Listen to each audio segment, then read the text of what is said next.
1.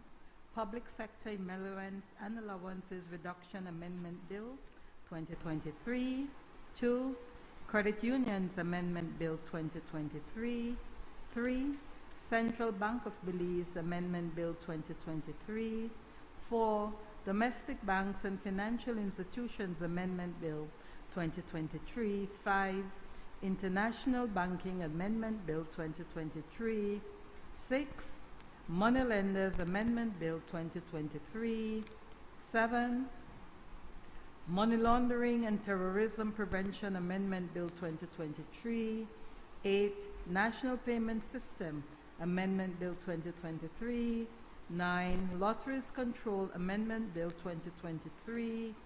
10. Development Finance Corporation Loan Facility from the Social Security Board to provide financing primarily for the ongoing Mortgage Finance Program Belize 20 million loan motion 2023. And 11. Saw the Fund for Development Tertiary Level Hospital Project in Belmopan 168,750,000 Saudi Riyals, loan motion 2023. Bills brought from the House of Representatives. I recognize the Leader of Government Business. Madam President, good morning. May I start by apologizing to you and to all senators for the late start this morning. It was caused by us adding 2 motions to the orders of the day, and we are grateful for your indulgence and understanding. Madam President, I rise to take charge of the following bills. 1. Public Sector Emoluments and Allowances Reduction Amendment Bill 2023. Credit Unions Amendment Bill 2023. Central Bank of Belize Amendment Bill 2023. Domestic Banks and Financial Institutions Amendment Bill 2023. International Banking Amendment Bill 2023. Moneylenders Amendment Bill 2023. Money Laundering and Terrorism Prevention Amendment Bill 2023. National Payment System Amendment Bill 2023. Lotteries Control Amendment Bill 2023.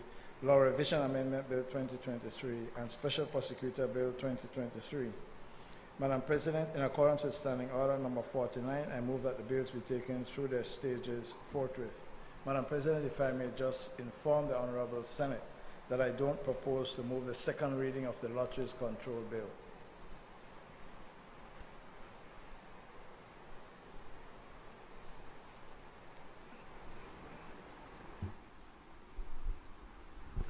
Honorable members, the question is that the bills, with the exception of the Lotteries Control Amendment Bill 2023, be taken through all their stages forthwith.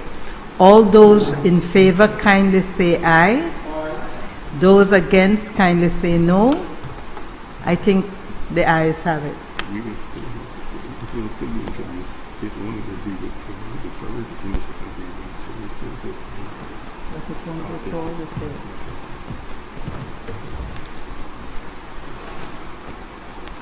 I recognize the Leader of Government Business. Madam President, in relation to the Lotteries Control Bill 2023, I wish to take charge of that bill and ask that, in accordance with Standing Order 49, that the bills be taken through all their stages.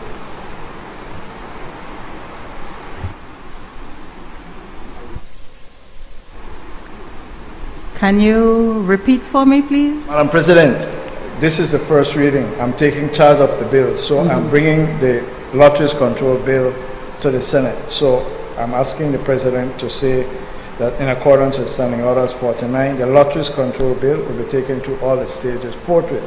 What I'm informing the Senate is that when the bill comes up on the order paper, I will not then move it, but it will remain in the Senate. Much obliged. Thank you kindly for that explanation.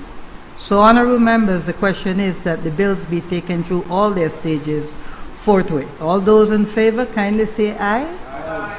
Those against kindly say no. The ayes have it. Papers. I recognize the Leader of Government Business. Madam President, I rise to lay on the table sessional papers number 40/1/14, Belize Constitution, Public Service Emoluments and Allowances Reduction Amendment Regulations 2023. Number 41/1/14, Social Security Collection of Contributions Amendment Regulations 2023. Number 42/1/14, Social Security Financial and Accounting Amendment Regulations 2023. Number 43/1/14, Social Security Non-Contributory Pension for Women 65 years or over Amendment Regulations 2008. Number 44/1/14, Social Security Financial and Accounting Amendment Regulations 2009. Number 45/1/14, Social Security Non-Contributory Pension for persons 65 years or over Amendment Regulations 2009. Number 46/1/14, Social Security Benefit Amendment Regulations 2011. Number 47/1/14, Social Security Benefit Amendment Regulations 2016. Number 48/1/14, Social Security Financial and Accounting Amendment Regulations 2019. Number 49/1/14, Social Security Benefit Amendment Regulations 2019. Number 50/1/14, Social Security Non-Contributory Pension for persons 65 years or over Amendment Regulations 2019. Number 51/1/14, Social Security Claims and Payments Amendment Regulations 2019. Number 52/1/14, Social Security Registration of Employers and Employed Persons Amendment Regulations 2019. Number 53/1/14, Social Security Benefit Amendment Number 2, Regulations 2019. Number 54/1/14, Social Security Collection of Contribution Amendment Regulations 2019. Number 55/1/14, Social Security Registration of Employers and Employed Persons Amendment Number 2, Regulations 2019. Number 56/1/14, Social Security Claims and Payments Amendment Number 2, Regulations 2019. Number 57/1/14, Social Security Benefit Amendment Regulations 2020. Number 58/1/14, Social Security Collection of Contributions Amendment Regulations 2020. Number 59/1/14, House of Representatives Amendments Standing Orders 2023. Number 60/1/14, Sugar Industry License to Import and Export Sugar Regulations 2023. Number 61/1/14, Belize Port Authority Tariff Amendment Regulations 2004.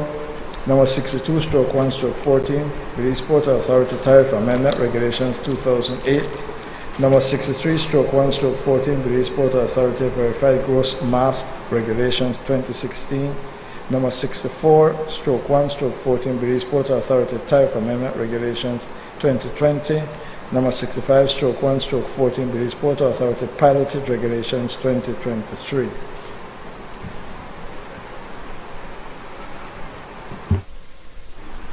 Honorable members, those papers are ordered to lie on the table. Motion relating to the sitting or business of the Senate. I recognize the leader of government business.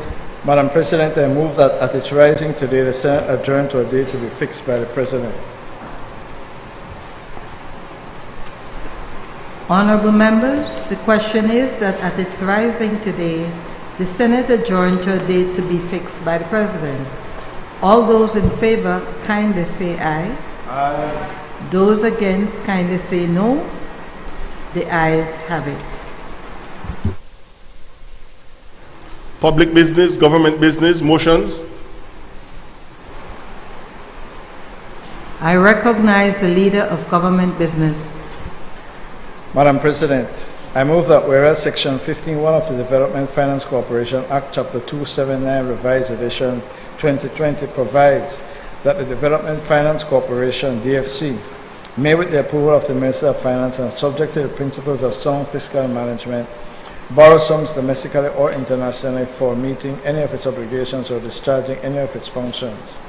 And whereas subsection 4 of Section 15 of the DFC Amendment Act 2022 further provides that any agreement, contract, or other instrument effecting any borrowing or loan to the DFC or of or above the equivalent of $5 million shall only be validly entered into pursuant to a resolution of the National Assembly authorizing the DFC to raise the loan or to borrow the money. And whereas the DFC approached the Social Security Board for a loan facility to provide financing for its ongoing mortgage finance program that includes residential expansion and improvement, real estate development, infrastructure, and refinancing loan opportunities for Belizeans. And whereas the SSP Board of Directors on 6 June 2022 approved a financing facility to the DFC totaling Belize $20 million for the said purpose under the following terms and conditions. Loan principal amount, Belize $20 million. Disbursement schedule, funds will be dispersed in 4 tranches of $5 million each over 2 years. Purpose to provide financing for DFC's mortgage finance program. Loan term, 25 years with 2 years grace period on principal payment. Rate of interest, interest shall be paid at a rate to be agreed not to exceed 4.5% per annum on outstanding principal loan balance and payable quarterly on any disbursed sum from the date of its first disbursement. Repayment, principal and interest are to be repaid quarterly after full disbursement of loan funds.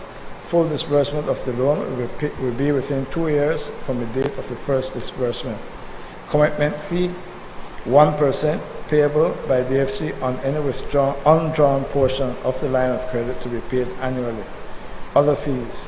The facility will be subject to a one-time loan application fee of $6,000, which is payable before the first disbursement. A lending fee of 0.75% is due on the approved loan facility and payable on the disbursed tranches. Now, therefore, be it resolved that this Honorable House, being satisfied that the loan proceeds will significantly assist the DFC to meet the growing demands for its ongoing mortgage finance program and aid the government's ongoing efforts to improve the living conditions and lives of the Belizean people, approves and confirms that the Development Finance Corporation may enter into a loan agreement with the Social Security Board on the terms and conditions set out above, and further authorizes the corporation through its Board of Directors to execute and deliver the said loan agreement and all other documents associated therewith. I recognize Senator Michael Perfit. Thank you, Madam President. Good to be back. It feels like I've been gone for a long time. Madam President, you know, certain things just make you, without looking at any detail, just make you want to object right away. As you hear certain things, you get nervous. There's a holy trinity, Madam President, and there's also an unholy trinity. And that unholy trinity comprises the PUP, DFC, and SSB. Whenever any Belizean hear those three together, we get nervous, we tremble, we worry, we wonder, what no? Because nothing good ever comes out of that trinity when done by the PUP, which is redundant because they ain't the trinity. Madam President, my first question to this motion is why?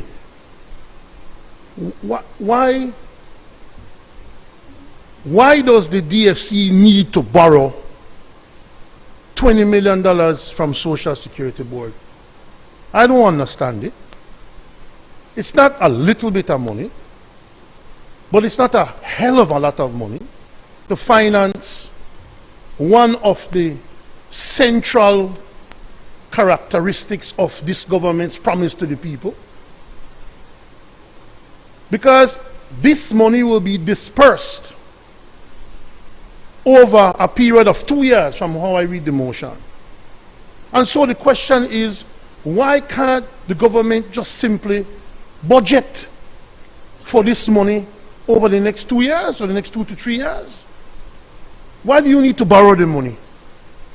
Let Social Security Board money loan, man. You can help on yourself. You can budget for this $20 million over 2 to 3 years, and therefore the DFC doesn't have to be indebted anymore.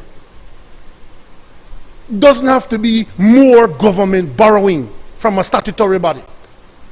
For which, Madam President, the Social Security Board should be investing in public utilities.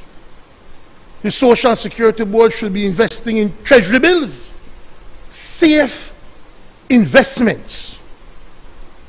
The DSC has proven to be not a safe investment. Something always come up short, the DFC, under the PUP. And so you are putting $20 million of people's future to finance the DFC, which, as I repeat, Madam President, is not necessary. During the budget debate, I heard the Prime Minister say that Belize, man, greater than Muhammad Ali, rolling in money. We do better than everybody in the Western Hemisphere except Guyana or something like that. The IMF proud that we, and the IMF said we did do good, so why do we need to borrow 20 million Belize dollars over the next 2 years when we can just budget for that money?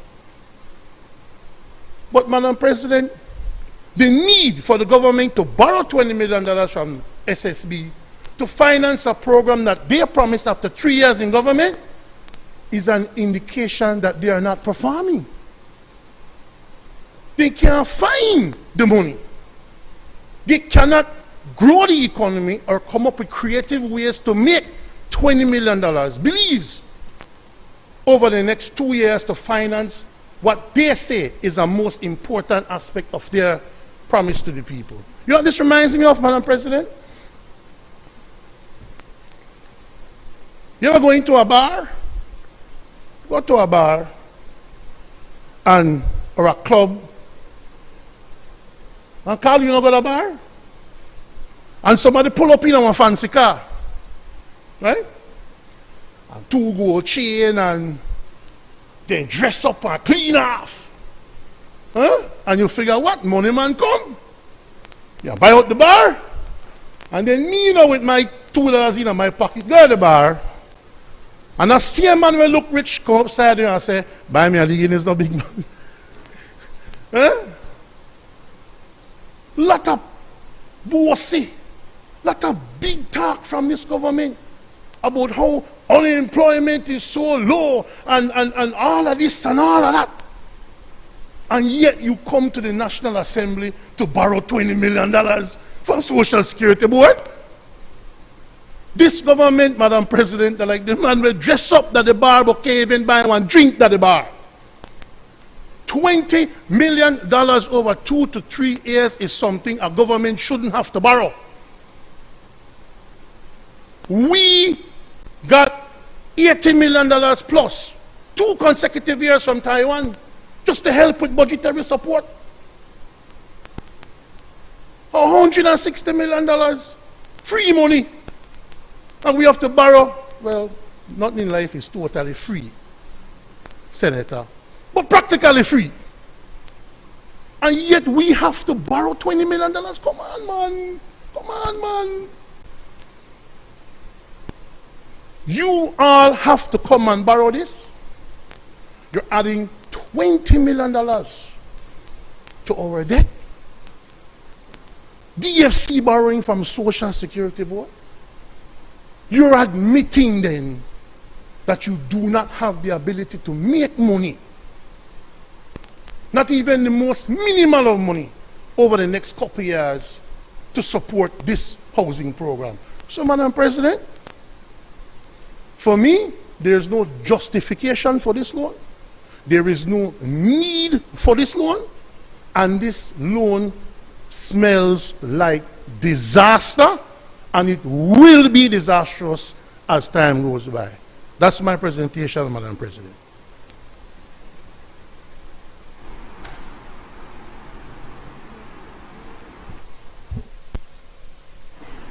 I recognize Senator Chris Cowie.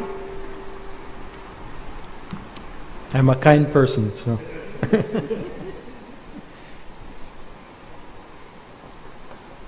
This loan of 20 million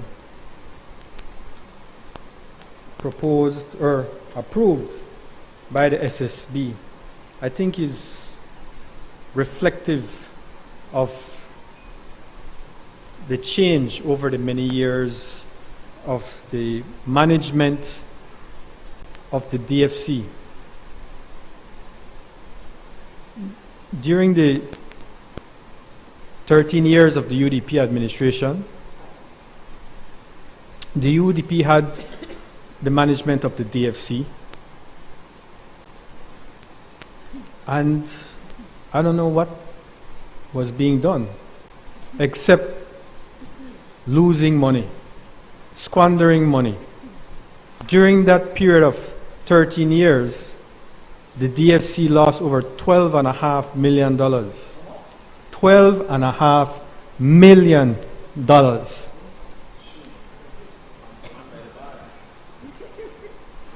Talking about housing loans and getting money here and there. The DFC really wasn't doing anything. They had $20 million, $24 million worth of loans. Residential loans, yes, is a priority of this government, and efforts are being made by central government along with other statutory bodies to support that priority. It is particularly interesting that the SSB itself sees this as an opportunity for them. This is a decision by the SSB to lend to the DFC because they find that the DFC is managing its affairs properly. In fact, rather than losing money, the DFC has now turned a profit. In 2022, the DFC has turned over $1 million in profit, while at the same time improving efficiencies at its operation and improving the quality of service, the responsiveness of the DFC to its customers. The residential portfolio now comprises over 835 loans for a value of roughly $40 million.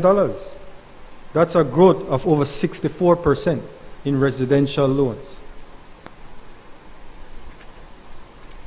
The DFC, in fact, have just been awarded by the Latin American Association of Development Finance Institutions for its Empowering Women, Empowering Business Loans for 2022. This association represents development finance institutions from all over the Latin America and the Caribbean. And Belize's little DFC was able to win an award amongst all those countries.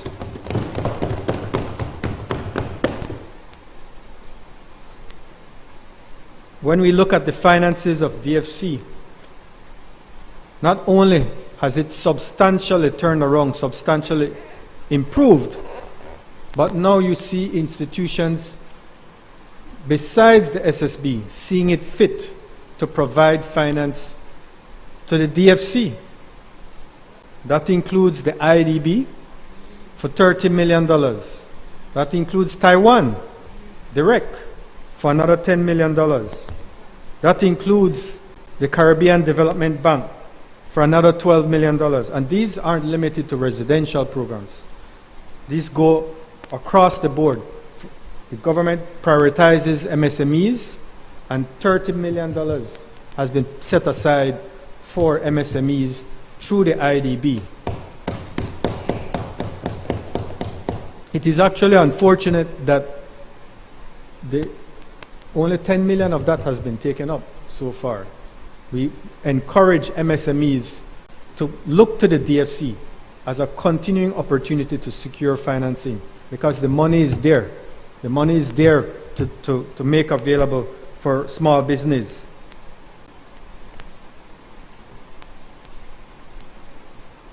Besides that, within the DFC, through equity investment by the government of Belize, there is still $8 million available for sugar. Through the CDB, another 10 million for tourism and the productive sector. Through the CDF, another 5 million for the productive sector. And through the CDB, 2 million for renewable energy. So the DFC has shown, not through what has happened in the past under the UDP administration, but what is happening now, that it is able to attract investment into DFC, because a loan is an investment as well. And people are confident enough, financial institutions at home and abroad are confident enough to invest in the DFC. So I'm pleased to support this motion, Madam President.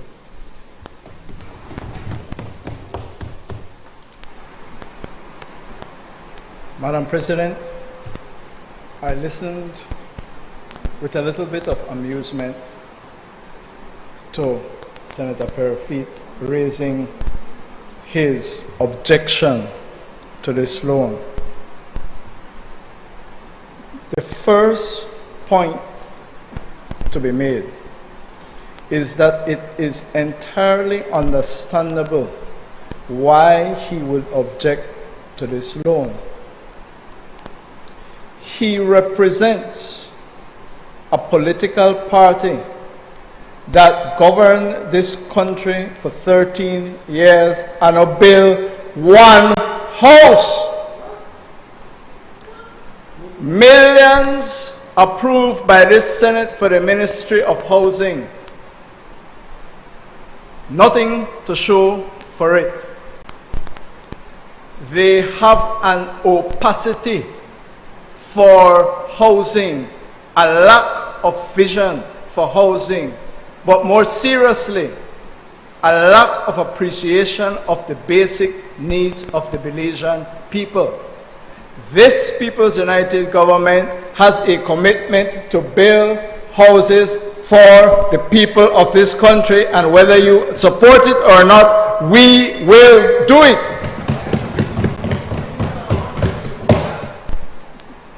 You could count, you start with the UDP count first, then you tell me about what we do. More importantly, Madam President, I listen, and once again, you hear one unholy trinity. PUP, Social Security, DFC. The DFC law, the DFC Act, was amended in order to address abuses based on a Senate inquiry. The board of directors, Madam President, who Senator Perafit accused of being involved in an unholy alliance, a whole unholy trinity, consists of a person holding the office, not holding the office of emolument in the public service appointed by the Prime Minister. That's one. 3 government representatives: Financial Secretary, CEO, Ministry of Economic Development, CEO, Ministry of Agriculture. That's 4. You count? 3 plus 1, 4. 5 representatives of the private sector nominated by the following organizations: Chamber of Commerce, Bar Association, Institute of Chartered Accountants, and 1 person nominated by Association of Tertiary Level Institutions, and 1 person nominated by the Belize Credit Union League. 5. Madam President, members of the Senate, the point of the matter is that government does not have a majority on the board. Senator Perry-Feed is standing, count 5 and 4. Take your time, take your time. Senator Perry-Feed is here accusing people of being in unholy trinity. People from Chamber of Commerce, Senator Herrera, listen. Institute of Chartered Accountant, Bar Association. These are the people who he's accusing of being in an unholy trinity.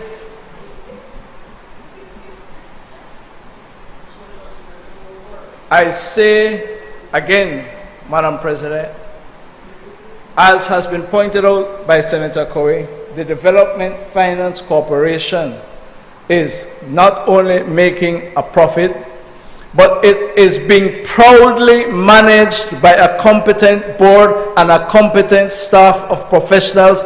And we on this side, the government senators, are proud of the work that they're doing. We have every confidence that this $20 million will be managed prudently, loaned out according to the criteria established by the loan agreement, and redound to the benefit of the Belizean. And so, Madam President, we have no doubt about it, and we ask that the question be put and that it enjoys the support of everybody on this side of this Honorable Senate. Thank you, Madam President. I ask that the question be put.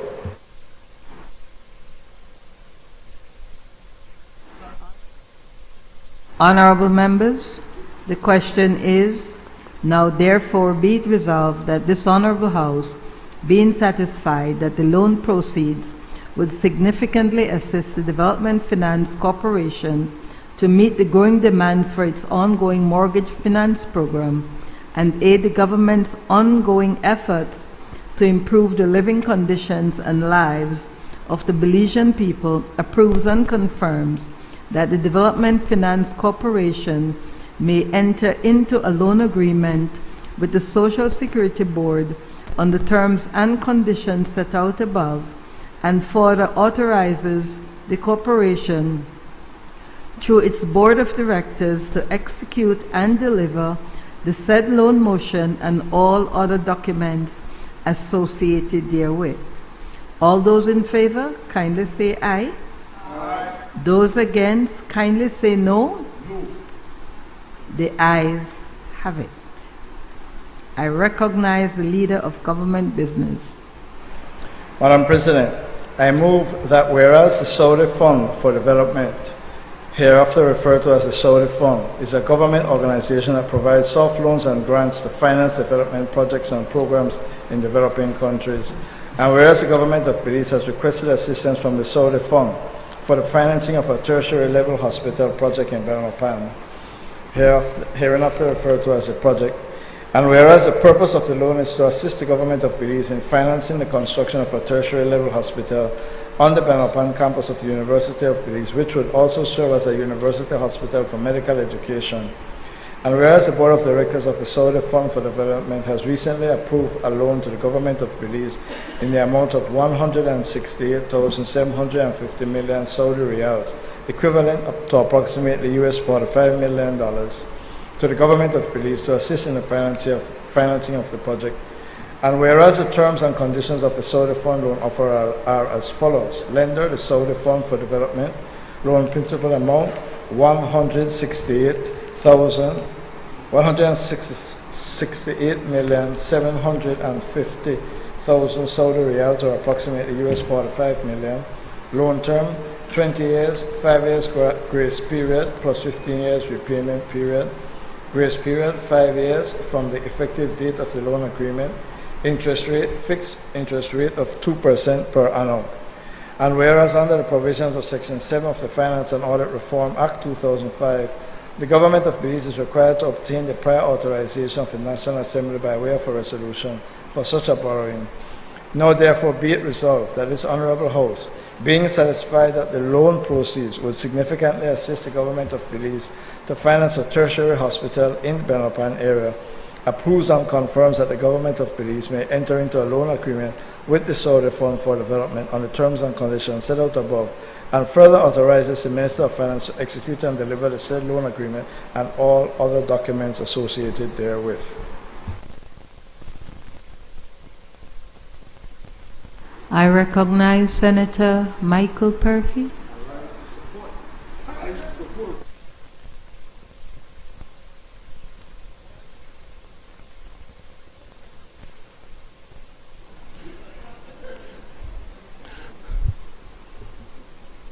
Madam President, there are many aspects of this motion that can be addressed, and my colleagues will address the overall need for an extra facility which we, in the midst of the government not being able to manage what we already have. But there is no big hustling in whatever we have. Hustling is in building a new hospital, but I'll leave that for my friends. Madam President, I will look at the loan itself. The first paragraph, where the Saudi Fund for Development, the SFD, hereinafter referred to as the Saudi Fund, is a government organization that provides soft loans and grants to finance development projects and programs in developing countries. And grants. Why are we borrowing 45 million US dollars from the Saudi government? What kind of negotiators we have, Senator Carl? They need to say new, you know. Nobody negotiate like the Mayas. Brilliant. Huh? Because, Madam President, negotiate a loan from the Saudis. Madam President, the leader of government business is good friend, MBS. What is MBS? Mohammed bin Salman. Good personal friend. Madam President, this is the Crown Prince of Saudi Arabia. He buy one painting. Madam President, a painting for about 500 million US dollars, you know. Painting, you know. And we can't squeeze 45 million US dollars out of him. Come on, Madam President. This is a 45 million US dollars, Madam President, is a drop in the bucket for the Saudis. Why are we borrowing money from these people? These people are supposed to give we that. They were in Guatemala last month. Where the prince stay, and got a lot of prince, you know. They were in Guatemala in early May, where Prince Faisal bin Farhan made the remarks that the Saudi Humanitarian Aid and Relief Center has provided more than 1.3 billion US dollars in aid to the Caribbean. In Guatemala City, he made that announcement. So he can't fly right over and give you one leave 45 million US. That is Saudis what they talk about, you know. Aramco, that, you know, we had a Prime Minister, Madam President, who said billion with a B. Aramco is a $1 trillion company with a T. Trillion with a T. Are we to borrow 45 million US dollars from it? Come on, man. And leave it a money for them.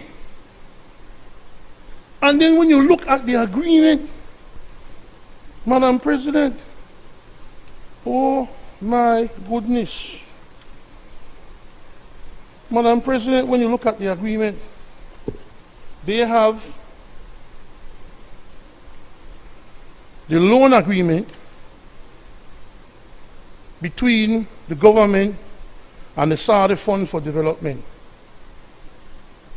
Look at some of the clauses in this agreement. I don't know if the government may think we know me, I read it. But look at section 303. Let's start with that. It says that the borrower shall cause the executing agency, so Belize, will make sure that the executing agency, who is the Ministry of Economic Development, the government will make sure that the ministry employs qualified and experienced Saudi consultants or joint venture of Saudi Belize consulting offices acceptable to them, the Saudis, in order to assist in project tendering and supervision of the execution of the project. So then they lend we the money, and in typical vampire ways, you have to hire them to consult, and they have to approve all who will work on this hospital. We don't even have independence when it comes to this loan, and we have to pay this back. Remember, Madam President, when you add this and the 20 million that we just passed, just today, government will be, for the next years, another $110 million in debt, And we can't even spend the money on ourselves. We can't, in this instance, decide that we want to put the money here and there that will benefit the economy overall. No! Mohammed bin Salman will have to approve how we spend this. And it's a loan, this is not gift. But it gets worse, Madam President. If you look at section 307, 2,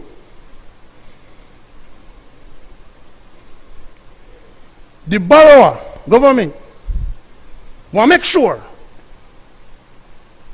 the executing agency, who is the Ministry of Economic Development, afford all reasonable opportunity for the accredited representatives of the fund to make visits for the purposes of related to the loan, to examine the project, the goods and services financed out of the proceeds of the loan, and any relevant document, records, and document. 3, to furnish to the fund all such information as the fund shall reasonably request concerning the project, the expenditure, and the goods and services financed out of the proceeds. They want to know where to buy, who you hire, they want to know everything. But look at the 2. We then will make sure that we have to accommodate them when they visit the project, and we pay for that. So when they come to see, let's come and see how this project they go. We have to pay for them to come in, and if they choose to come in the same private jet that they come in the other day to come and sign the loan, you can imagine what the bill will be. Because that has to come out of the loan. Man, what kind of crazy is this? Then you look at this debt now, Madam President. They don't bypass any law or anything we have. The borrower and the fund confirm the agreement that no other external debt shall employ any priority over the loan by way of a lien created on governmental assets. If it ain't debt come first, you have to pay it in first. So if there are any government assets that need to be seized to satisfy any loan, then get the first bite. And they're known for bite very big. To that end, the borrower undertakes that, except as the fund shall otherwise agree, if any lien shall be created on any assets of the borrower as security for any external debt, such lien will ipso facto and at no cost to the fund equally and ratably secure the payment of the principal of the loan. They own we for 45 million US dollars. Man, if you want to sell out, go expensive, man. $45 million? Just because you extra friendly with Arabs these days? Brother, if you look, Madam President, and these are the most insulting one as I go along. The borrow money, no, Madam President. The borrower, the government, undertakes to cause the executing agency to make a commemorative plaque of suitable dimensions from cement or any suitable metal to be fixed in a conspicuous place in one of the facilities, including the project, to show the contribution of the fund in the financing of the project. Which contribution, my cousin? Which contribution? So now we will put up a plaque for some people who we borrow money from. Not even Belize Bank with a face enough to separate future borrow money from with Belize house, but we want a plaque for our house. We say Belize Bank may help you get this house. Not even their face enough to do that. Now we must put up a plaque. The thank the Saudis for a loan. Really? That's really you mash my foot and I have to say sorry. That's ridiculous. Come on. You get better? The borrower. So when I don't put up the plaque now, the plaque the up. The borrower shall consider, I think they're not considering, they make mistake. All documents, records, and corresponding of the fund confidential and providing the fund with complete immunity in the borrowing country regarding the control and inspection of publications. So when they come here, whatever they say, whatever they do, whatever they produce, whatever they write, immunity, full protection. The borrower, 4.06, shall exempt all the assets of the fund in the borrowing country from confiscation, nationalization, custody of all kinds, seizure and appropriation. So one of their principals come to Belize, gets in an accident. I guess they drive on the private plane to the project. And there's a court case and that person is sued. Immunity or no? The asset, if the asset can be claimed as belonging to the fund, you can't sue them. If they open a bank account local, you can't sue them because they're protected. They're not diplomats now. They lend we money. We have to pay them back and we make them diplomats essentially. Full immunity. I love them so. Then, the borrower shall exempt all fund transactions in the borrowing country from all taxes, fees, and other official costs of any kind. They got me the sweater now, Madam President. They don't have to pay nothing. You know, do me no favor, man. If they may give you 45 million US, if they may give you, then you exempt them. But they're not give you nothing. We are treating these people like they're doing us a favor. And they're doing no favor. Madam President, make we look upon this loan breakdown. I think the thing so frightening, jump out on my page and make we look upon the breakdown. 45 million. Now when you work it out, Madam President, it's about 3.75 reals to a US dollar. And remember now you have to borrow the money, you have to draw down the money in a reals, you know. So when you go get the money, we have to go to the fund will draw it down at a cost to us for the reals, convert it, and when we pay them back, we have to pay them back in reals to them, and they will determine who they will go to convert it from whichever currency we have into reals. watch out. The Saudis pan this deal, they come up. They come up. Madam President, look at page 9.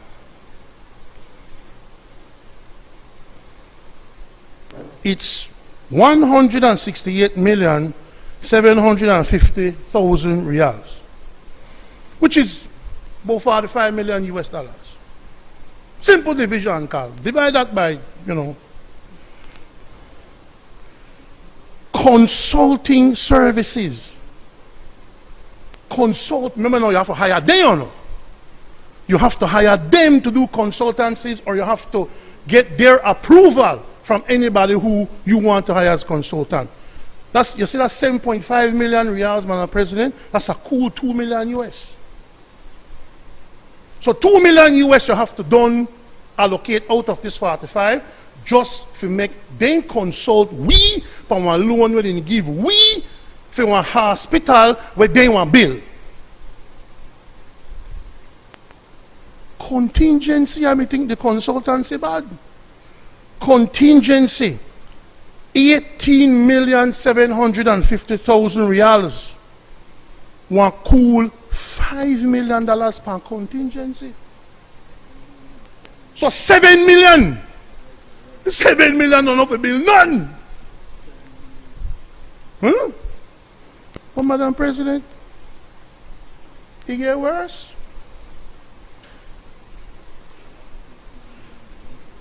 No.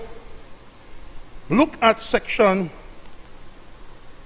right on the same page 9, Madam President, look at section C. Notwithstanding the allocation of an amount of the loan or the disbursement percentages set forth in table in paragraph A. So you got civil and electromechanical works 105, medical equipment 37, consulting services 7, contingency 18.75. If the fund has reasonably estimated that the amount of the loan then allocated to the category will be insufficient to finance the agreed percentages of all expenditures in that category, the fund may, by notice to the borrower, reallocate to such category to the extent required to meet the estimated shortfall, etc., etc. In other words, then the lend we is 45 million, and this is how it will be broken down. But if at any time the fund decides, but wait man, we want to increase that 2 million there for consultancy, and we want to take it from medical equipment and we want to put it to consultancy because this 2 million not enough, they can do that.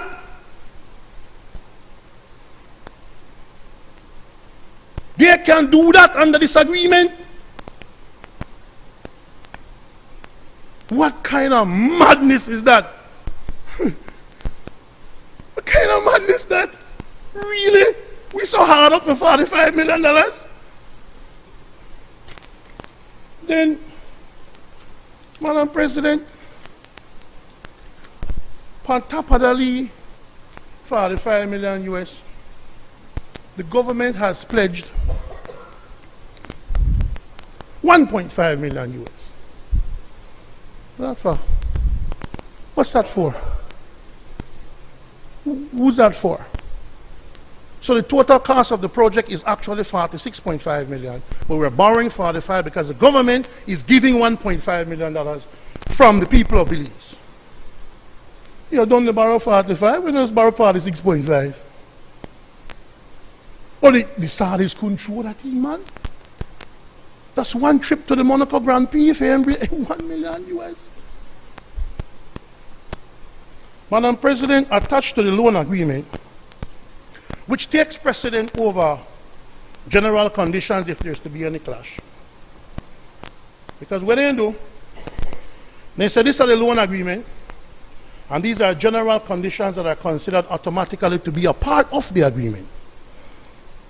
So we have forgot to that too. Never think we may read anything here true. You never think we may read anything here true? Aye, boy. No, Madam President, if you look at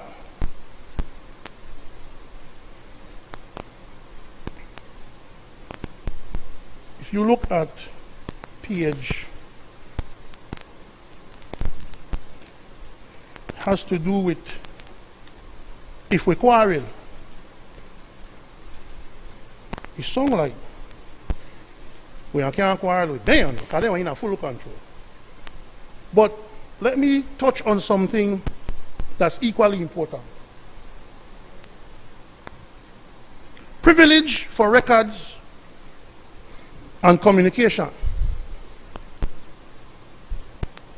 Page 8 of the general conditions.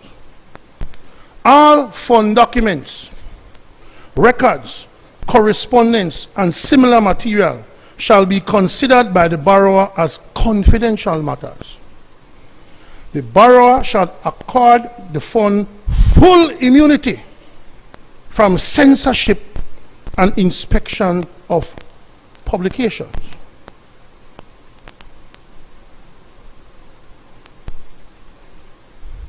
Oh, Madam President, we're not a kingdom, you know.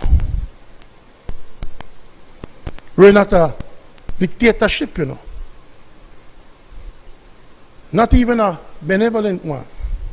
We're a democracy. So what this section is saying is that whatever paperwork, whatever transaction is done by these parties with the money where we, the borrower, you know, cannot be revealed to the public.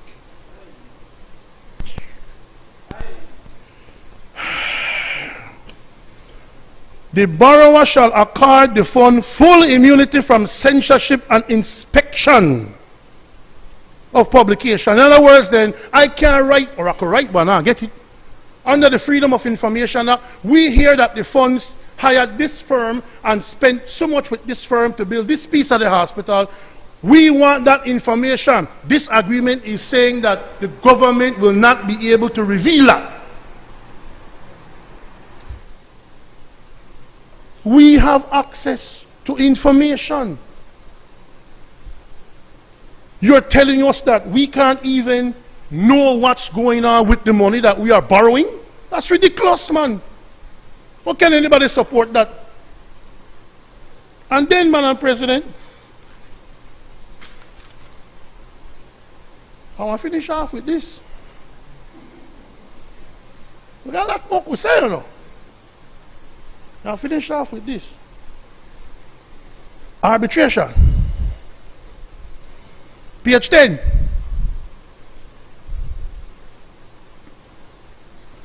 Any controversy between the parties to the loan agreement and any claim by either party against the other arising under the loan agreement shall be settled by agreement of the parties, and failing this, the controversy or claim shall be submitted to arbitration by an arbitral tribunal as hereinafter provided. These are the arbitration tribunal. The arbitral tribunal, I know I read this one slow, shall consist of 3 arbitrators appointed as follows. 1 arbitrator by the Saudis, the fund, a 2nd arbitrator by Belize, and the 3rd arbitrator, hereinafter called the umpire, shall be appointed by agreement of the parties, or, if they shall not agree, by the president of the Organization of the Islamic Conference. No, if we could agree to anything, we don't may reach as far as to find out if we could agree about the 3rd arbitrator. So naturally, we're never going to agree. So when this arbitration happens, 1 from Belize, 1 from the Saudis, and 1 from the Organization of the Islamic Conference. Now, my geography not so good, Madam President, but Saudi, what do we say? What do we say? Boss. 1 arbitrator shall be appointed by the fund. Who they? The Saudis. A 2nd arbitrator shall be appointed by the borrower. Who they? We. And the 3rd arbitrator shall be appointed by agreement of the parties. We will never agree. Man, listen to me, man. If we don't need arbitration, we can't agree naturally. The minute we can't agree, or if they shall not agree, by the president, the third arbitrator will be appointed by the president of the organization of the Islamic Conference. I don't know who. It will be appointed by the president of the conference, and you think that that president will appoint anybody who will go against Saudi Arabia from the Islamic Conference? Really?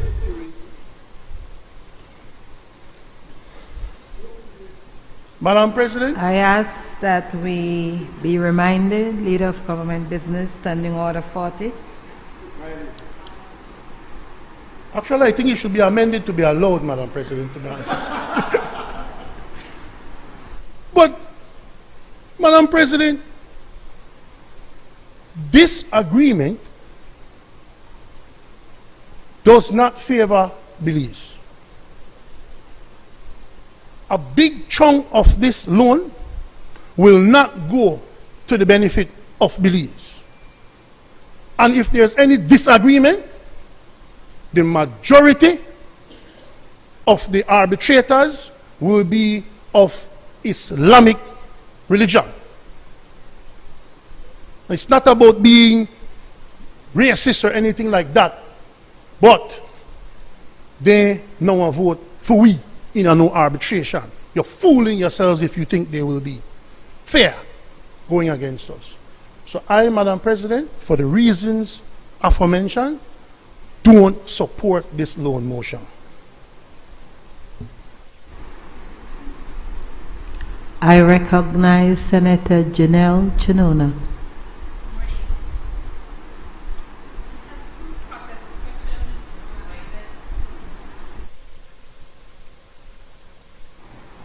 Good morning.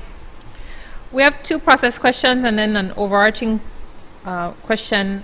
I also read that there is 1.5 allocated, but I couldn't find that in the budget for this period moving forward. I wasn't sure if it's a reallocation of approved budget funds or if it will be the subject of a supplemental, so we'd ask for that. We also had a question in terms of contingency for the currency exchanges or what the provision there that will be budgeted for the various changes in currencies. But more than that, I think for us, the number that was very scary is actually at Schedule 2 on page 10 of the loan agreement. And I've seen it also in the international coverage where it's saying that the hospital will benefit approximately 200,000 citizens per year. Now, Madam President, our concern is that a tertiary care hospital is specialist care. We're talking about cancer, we're talking about you're already in dire straits when you need tertiary care. And this is anticipating a significant chunk of our productive sector needing annually tertiary level care. And we had questions in terms of, does this represent a shift from the emphasis on primary care, preventative care, now that we're investing in tertiary care health systems, or a health system here, and what this does also in terms of, there was language I think in the other document, the general conditions, but certainly in the press coverage, that this was anticipated not just to be a teaching hospital, but also for employment and investment opportunities in healthcare. I wasn't sure how this would then impact over and beyond the public system, the private healthcare system, and the investments that have also been made to some extent via taxpayers' dollars in private tertiary level institutions. So the question is it that we're actually expecting 200,000 of our fellow citizens to be able to afford, but not only afford, but to require tertiary level care on an annual basis, and that's the justification in part for establishing this institution, because that does, so our representatives, that does stoke a large concern for us, given what we're seeing in terms of even trouble, and I take this opportunity, if you allow me to, I mean, I think we were all emotionally affected by that teacher who passed away in that tragic fire, not even being able to be able in a position to afford for the payment of her child who died sadly along with her and its sibling. So it just raises real concerns there, and I hope that we will be provided with the context for this. I don't know if there's a larger paper that went into the cost benefit of this facility, this investment, that justifies this number of 200,000 citizens requiring access to this facility. Thank you.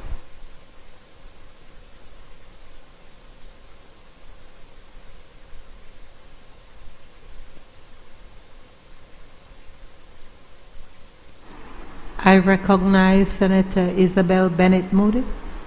Thank you, Madam President, colleagues. Just if I can make reference to some of the comments from Senator Chanona, in the context of primary health care, that is more focused on prevention. Tertiary health care is for us as a country to be able to deliver care at a higher level. For example, persons that are focusing or has needs for dialysis, persons, as you would have rightly cited, if there is a third-degree burn and or there is massive road traffic collisions. And so even though you have a tertiary institution in the country right now, which is the only one that we have, called Hushner, that being called Hushner, obviously, for us to be able to provide tertiary care for somebody of those categories that need that quality of health care to be transported all the way from Punta Gorda into Belize City, it decreases the life chances and it increases the complexity. Senator Bennett, I ask that you address the chair. Sorry, Madam President. We have not amended the standing orders yet, as according to Senator. So the whole, to my mind, the whole concept here is to be able to provide, based on the principles of health for all, that is equally accessible, equally that all persons in the country will have the same level of care, the opportunity to have the same level of care. To say that there are less persons in the South that require certain level of care, I don't know that we have that statistics in the country. However, we are a country that is plagued with chronic conditions such as diabetes, high blood pressure, and a number of other increasing health conditions. Now, if you look at just at road crashes or road collisions on this particular part of the country, it means that there is a need for a hospital right here in Belmopan for those persons who are casualties can have the efficient, safe care here. What I'm understanding, and I say this because to my mind it's what we refer to as white economy, where there's investment in health. When there's investment in health, it means that the population should be striving healthier because of the access that they have. Not just the population, but I can see that the institution being from a tertiary, being built from a tertiary concept, and within the whole arena of the University of Belize, it affords a greater population for our students who are in the various disciplines to be exposed to technology that will improve care. And most definitely, I know for sure there's less complexity in them having to have their practicum all the way in Hushner. Now, because it's a teaching institution and because the government is investing in this kind of level of care for Belizeans, there is greater opportunity for research. And research will most definitely provide in the health sector as well as in the economic sector the benchmark data that we really need as a country to continue to improve on the health statistics of our Belizean people. So overall, when you think about the investment that is being made, and yes, I hear the different concerns, I think the bigger picture is for us to start to appreciate that one tertiary institution is not sufficient for the geographical location where we're at right now as it relates to Carl Kushner, the trends that are growing in our health disease indices, as well as the fact that the personnel that we need, or the professionals that we need to put out into the working force, have to be able to have the cutting edge knowledge and treatment using technology in order to have a safe delivery of health care. And so without reservation, I totally embrace this investment that we're doing as a country.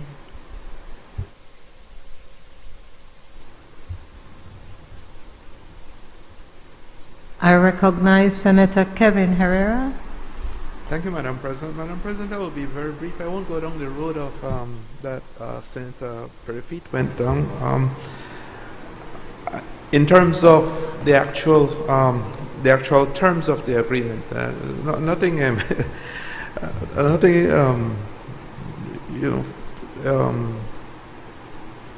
nothing in that line. What I wanted to talk to, Madam President, is more from the standpoint of utility. It had always worried me if there was a major hurricane, given Belize City's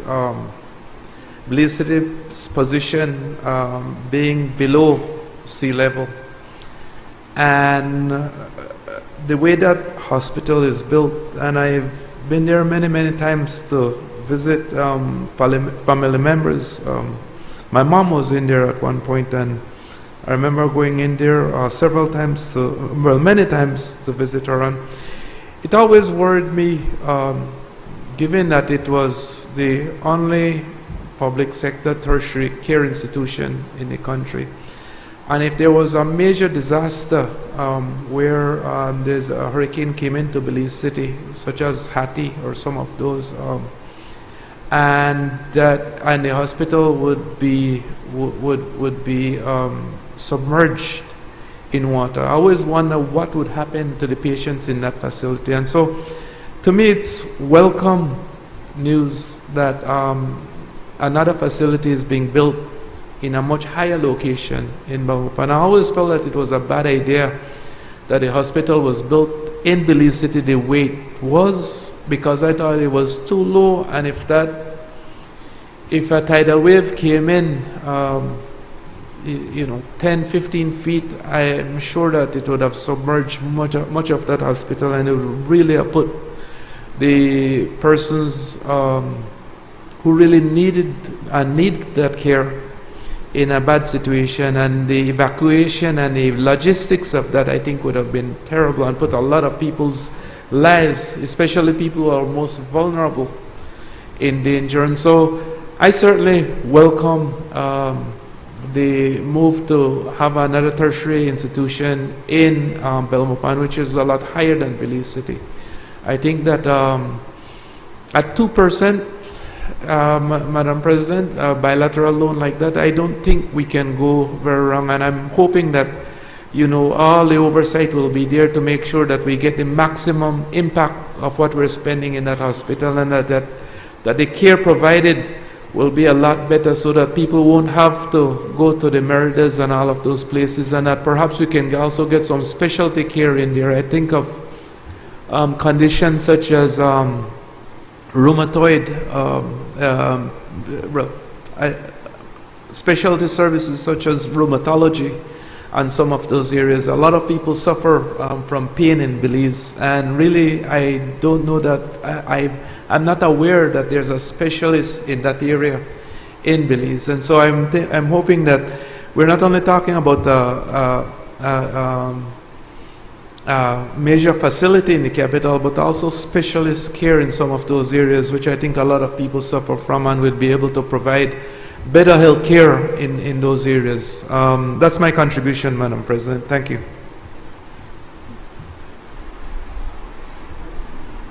I recognize Senator Bishop Albin Bengosha. Thank you very much, Madam President. And perhaps maybe to begin with, to be able to indicate to us that as a Caribbean country, as we look at Belize, there are other countries that actually have gone ahead of us insofar as this era is concerned. And so there is some catching up that we will need to do insofar as our country is concerned, and primarily a facility that I would say, rightly so, will in some sense be managed by the university itself. It is an area that, as I said, where other countries have long gone ahead of us, whether it is Grenada or other countries. And I think I can also say Guyana. And so these are some countries that are already one step ahead of us, and so we're playing catching up insofar as the country is concerned. And while I have also taken note of what Senator Bennett has mentioned, that when we look at the geography of our country, and especially when it comes to emergencies in some areas, having to find our way up to Belize City can sometimes affect life. And so for that reason, this geographical location, especially here in Belmopan, would certainly facilitate and assist us in that area as a country. And while, as Senator Herrera has pointed out, I will not speak to the fine points of the loan agreement, I want to also say, Madam President, that I think it is important to take note of especially the direction in which the university is going at this time. That the university is stressing, I think, for the next 5 to 10 years, that research area that I think not only the university itself will benefit from, but other institutions, such as community colleges, etc., will be able to benefit from as they connect themselves to the university itself. And so that too must be borne in mind. And one of the areas that I think Senator Bennett, coming from the medical profession, being a nurse, is asking us to take note of, we are aware as a country that diabetes especially is one of those areas that has affected us as a country, and where possible, where we can have additional facilities such as this one to be able to address that kind of situation, I think we can only benefit as a country. And so, Madam President, I certainly would want to support what is before us today. I recognize Senator Antonio Herrera. Thank you, Madam President. Well, I am just like Senator Herrera, but with a bad experience with the current tertiary level institution that we have. My father was hospitalized there about for a week, and then we had to take him out in a coma state. But what's so ironic, Madam President, is that we took him to a private institution, right? And guess what? It was the same doctors. The same doctors. No difference. You know what was the difference? $10,000 a day, Madam President. That was the difference. So when I come here with this $90 million loan for a tertiary level hospital here in Belmopan, I see it different. First, we should have mended the shells that we have already. Right? And you know what? My dad is alive. Same doctors, different institution, same nurses. But what's the difference, Madam President? You know what's the difference apart from money? Is the doctors have the facility, the environment. When you go to Carl Huchner, hot. Everybody takes a fan, man. It's inhuman. 90 million, we should have spread it across the country. Pastor Bengoshe said it better geographically. What happened to the people from Sarteneja, Chunush and Copperbank? How will they make it out here? Emergency, they are done. But if we better equip the Northern Regional Hospital, then we're doing something. I applaud the 90 million then. I would applaud it. Because you're equipping every hospital in this country with the basic needs. We're not even talking about all the sophisticated instruments and stuff, Madam President. We're talking about the basic needs. You hear that on the radio and social media every day, people crying. Let's go to, you know, in my area, they have the Sarteneja Health Post. They have the Chunush Polyclinic, which has been privatized, by the way, by Northern Plaza. Madam President, no longer. It's first used to be $250 for a consultation for the poor people. It's $20. And when you want an ultrasound, you got to go to Medical Plaza in Orange Walk, Madam President. Yes, you pay $8, but our money, government money, pays the rest. Then we have a health post in Caledonia, Nara. We have a health post in San Joaquin who is closed. So when we talk about geographically situated, we need not to only think about the city or about Belmopan. What about us, my brother from PG, right? All right? How long does it take to get here? And Madam President, let's not forget, yes, no, Senator Bennett, excuse me, but we have a nice road from the coastal that makes it easier now to get to the city. Just in case, you know, the UDP road from the coastal makes it easy. So let's, you know, for me, Madam President, it's about the social aspect of this loan.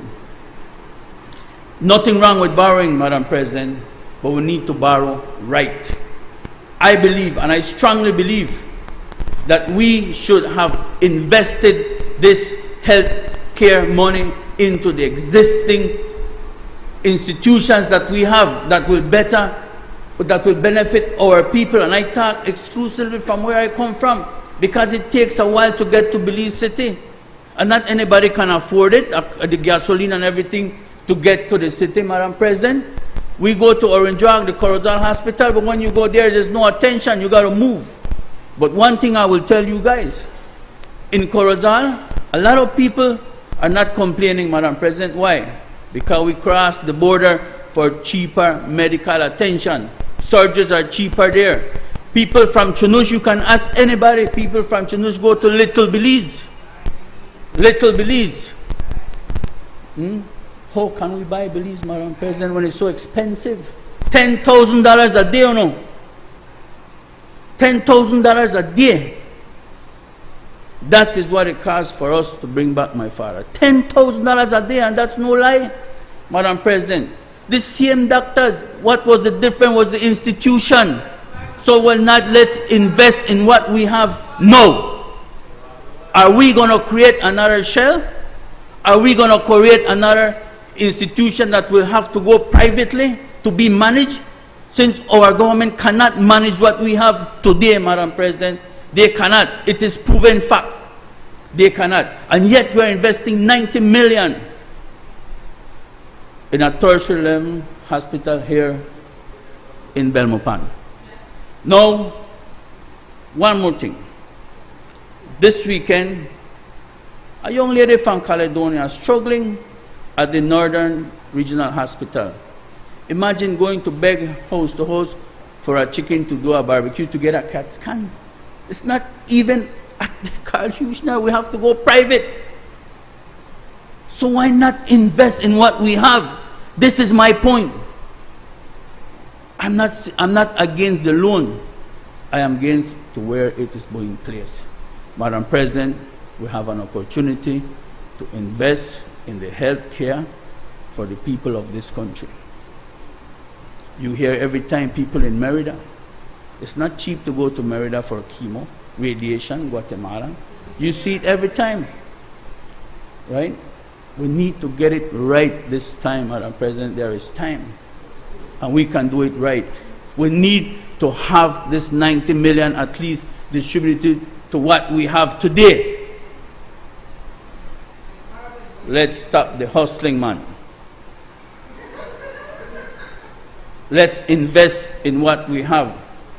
And that's my contribution for today, Madam President. Thank you very much.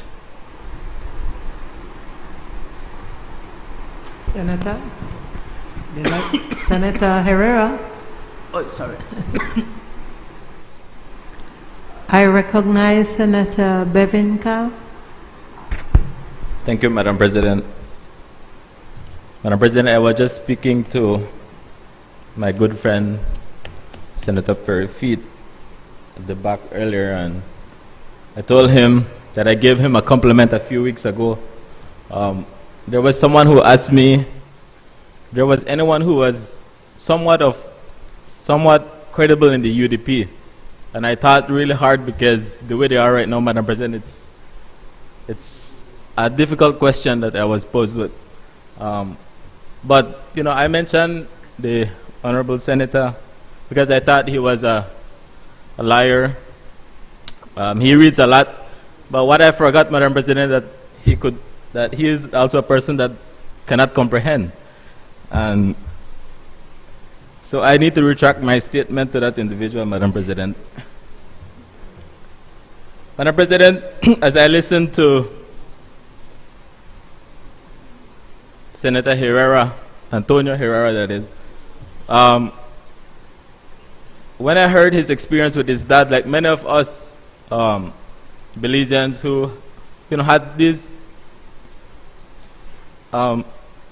issues when we go to these hospitals, and I was hoping with his experience, his bad experience that is, and the high cost of medical care in Belize, he would fully support this loan motion, but again, he's just contradicting himself.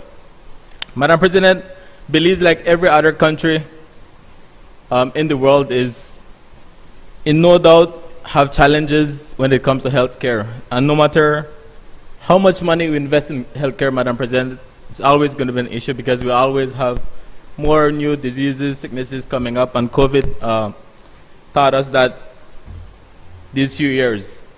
But Madam President, as a government, as leaders, this Briseño administration is tackling the health crisis in Belize head on. And again, this loan agreement is just one of that, Madam President. Again, what Senator Perifit did not read when he was reading the loan agreement, Madam President, was page 10. And for the benefit of Belizean people and for my friends on the other side, I'm going to read it if you allow me, Madam President. So I will refer them to page 10. And this is the description of the project, what the project actually entails, Madam President. So the project aims to establish a tertiary care hospital in Belmopan with a capacity of around 200 beds, as it will contribute to improving the health system in Belmopan by providing infrastructure. Listen, Senator Antonio Herrera. Modern medical equipment, that's what we need, that's what we just said. Integrated health services and training health cadres from students at the University of Belize. And again, there's an estimated 200,000 Belizean people that would benefit from this hospital, Madam President. And you know, what does this project consist? So part one is the civil and electromechanical works. So this will include, you know, building the hospital, again at the university campus, and supplying and installing electrical and medical systems for the hospital. Medical equipment and furnishing. This will include supply and installation of medical equipment and devices, as well as office furnitures for the building. Consultancy services that they were elaborating on, this include the preparing and reviewing of detailed design, preparing tender documents for the project, and also looking for qualified contractors and supervising the implementation of the project. Again, Madam President, accountability is needed on both sides, from our side and also from where we're borrowing the project, the funds. Again, but part 5, Madam President, training, which is really important. We know that we have a shortage of staff, doctors, nurses in Belize, and this project is supporting that, Madam President. So part 5, it has training, and this includes training medical personnel on the devices, because we're introducing new technology and the health system of the hospital. This will be done, again, Madam President, during the construction phase of the project. So, again, my good friend Senator Perifit just went and looked for something that he can try to address and paint a bad picture of this loan agreement, Madam President, but he failed to really to get into the meat of the project. So, Madam President, adding to that, this 200 hospital, as you know, we're vulnerable to climate change, like Senator Herrera said earlier. Last year we had a Category 1 hurricane which affected us. Imagine having Category 2, Category 3 hurricane, Madam President. You know, we need to have a plan, and again, the vision of this hospital is to have that as an alternative to evacuate patients that are in KHMH or that are in Belize City to come to Belmopan on higher grounds, Madam President, just as was done in 1961 after Hurricane Hattie, when they moved the capital to Belize to now Belmopan. So again, Madam President, this is the vision of this government, because we know how vulnerable we are to climate change, and we need to build climate resilient infrastructure and have that plan ahead of us, Madam President.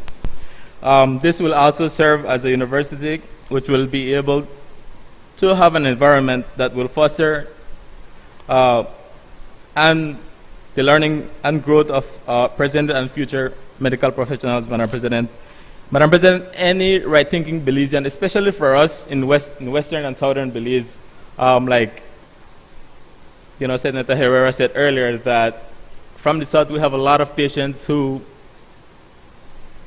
seek the need of tertiary care, Madam President, but the travel distance from Punta Gorda to Belize City takes a lot. But reducing that travel distance to now Belmopan, Madam President, will help the issue. It will save lives. And so with that said, Madam President, I fully support this loan motion.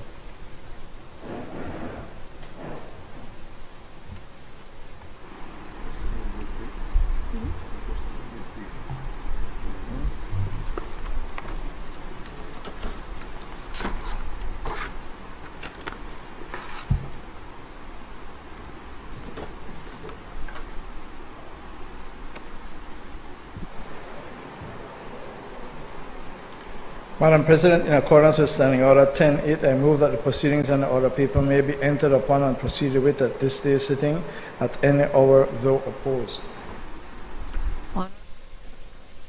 Honorable members, the question is that the proceedings on the order paper may be entered upon and proceeded with at this day's sitting at any hour, though opposed. All those in favor, kindly say aye. Aye. Those against, kindly say no. The ayes have it.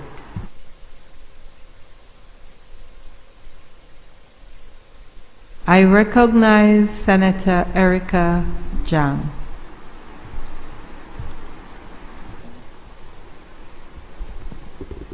Thank you, Madam President.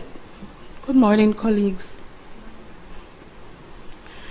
I am happy to associate myself with this vision of the Briceño administration in, first of all, prioritizing healthcare.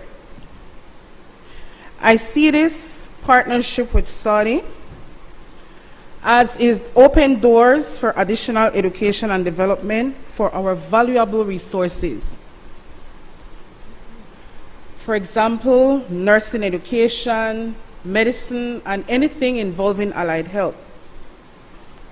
This facility, Madam President, will serve as a critical facility for the University of Belize.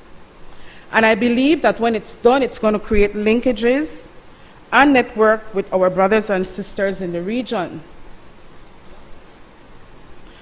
As an educator, I stand today to welcome the opportunity to create spaces for our best and brightest, as I am thrilled that this facility is bringing hope to our young people, especially those who wish to hone their interests in medicine and health. So, Madam President, I want to ask the skeptics and the detractors, at the very least, let's give this a chance. I know that it can work. So therefore, today I stand proudly in supporting the members on this side on this motion. I thank you.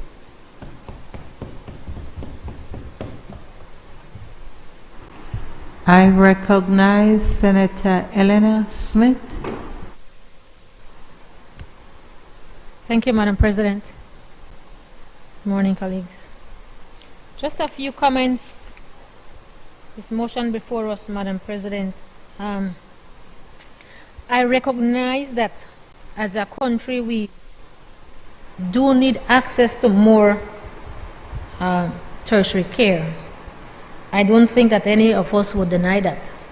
That is needed. I also understand the cost of such level of care that persons need.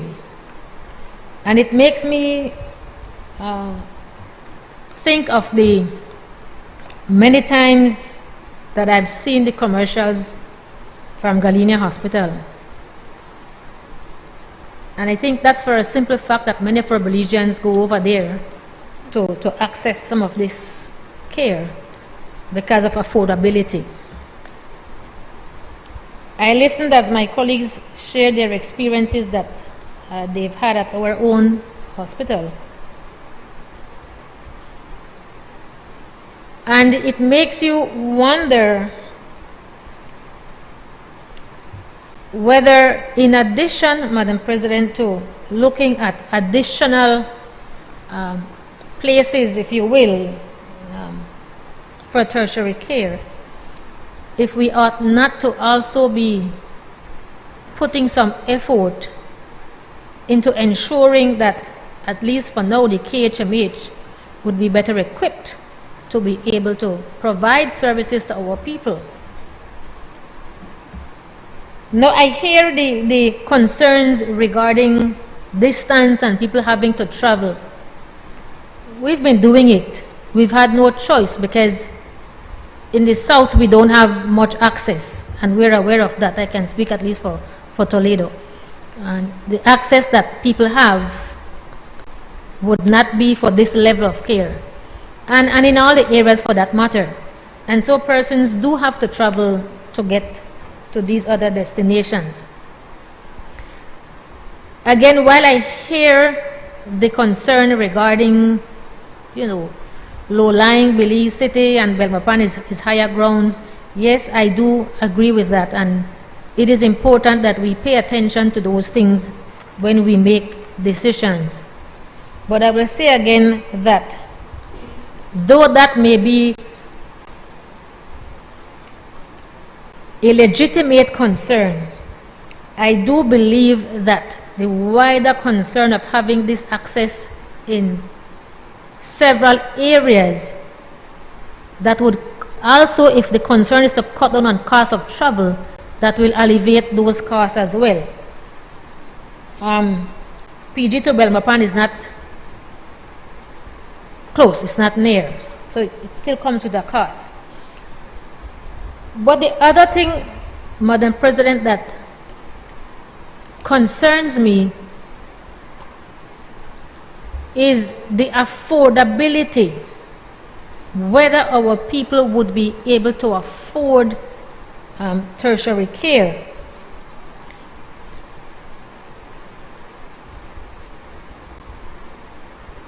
In addition to all of these other costs that will come with them moving from wherever they are to here. I note my colleague spoke about the description on page 10.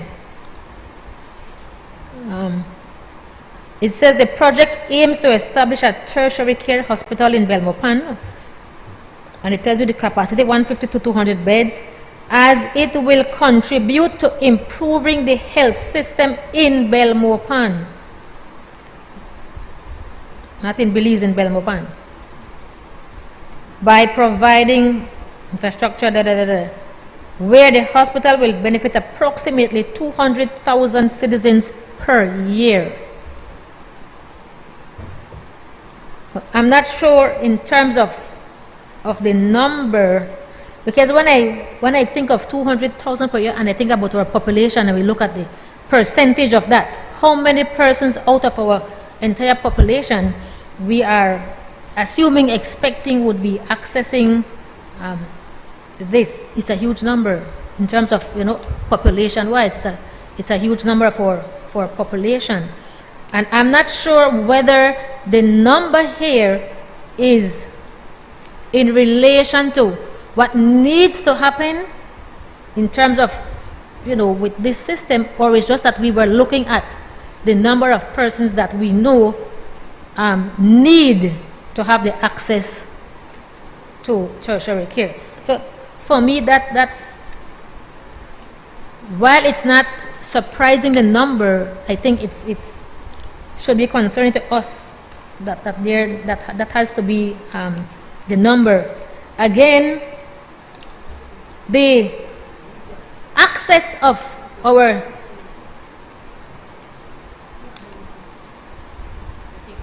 I am looking at what it says, 200,000 citizens per year, right? Right.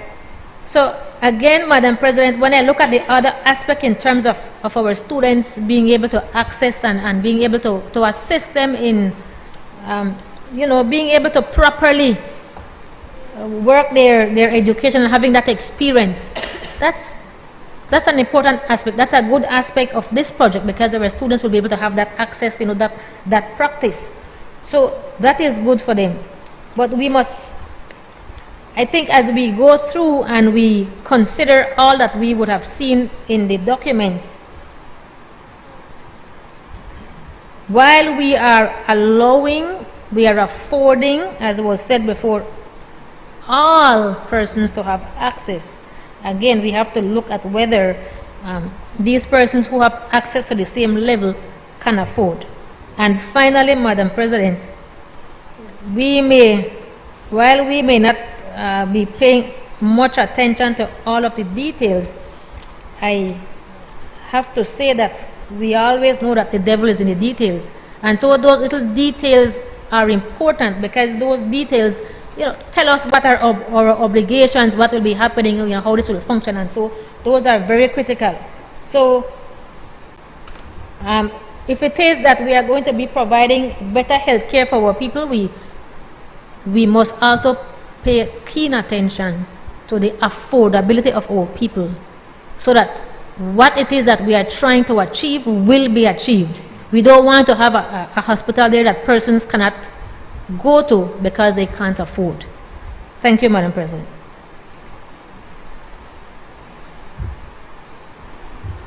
I recognize Senator Chris Cowie. Thank you, Madam President.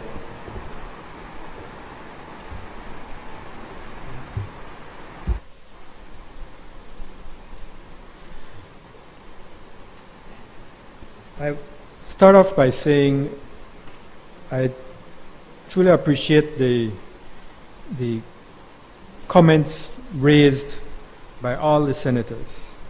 But at the same time, it is certainly perplexing, at least to me, that there would be any significant objection to an effort such as this. Before I get into this law in terms, I think it's important that there is a broader context and overall appreciation for the plan in healthcare by this administration. It's no secret what the experience has been over the years, and with the onset of this administration, it is a priority that we address healthcare services in Belize.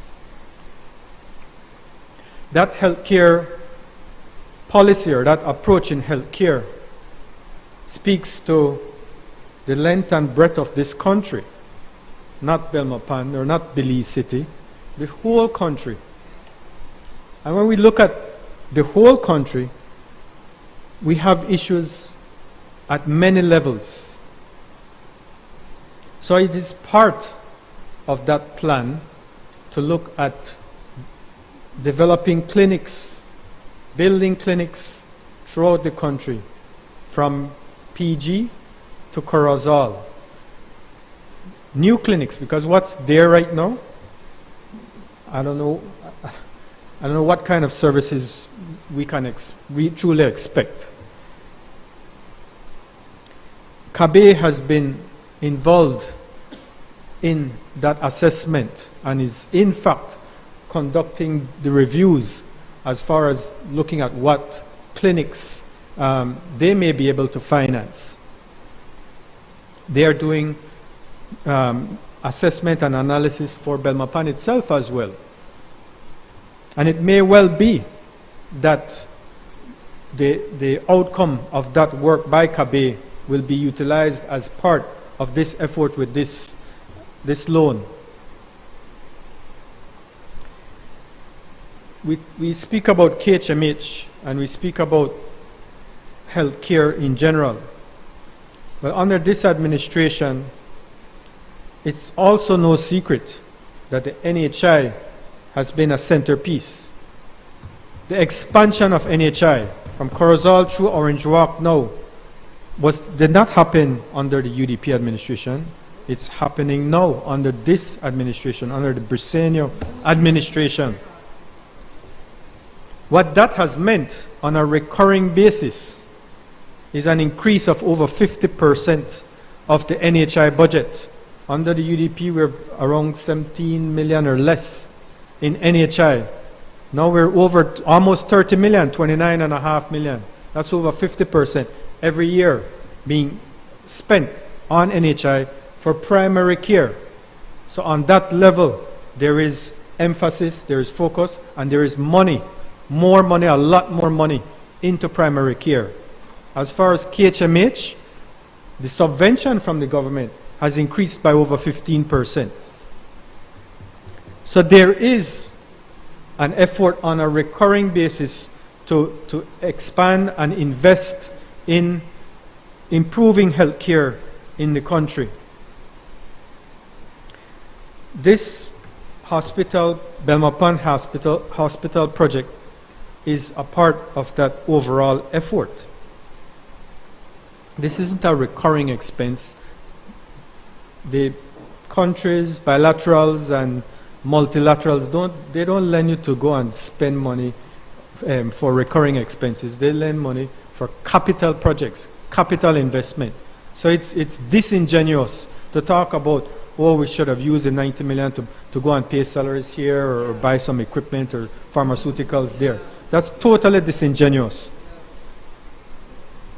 What this gives us is access to capital monies for capital investment, so that, as Senator Herrera spoke to, we improve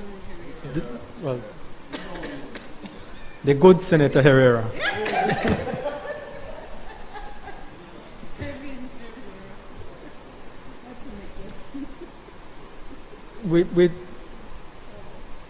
As part of that overall context, not just about improving the delivery of health care, we have to appreciate our vulnerability as a small, open economy that is exposed to extreme climate events on a regular basis, on an ever-increasing frequency.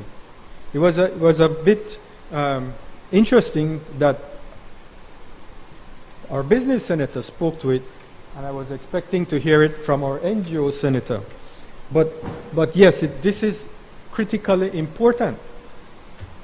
The impact of climate change, what we have to do as a country, as a government, to address that climate vulnerability.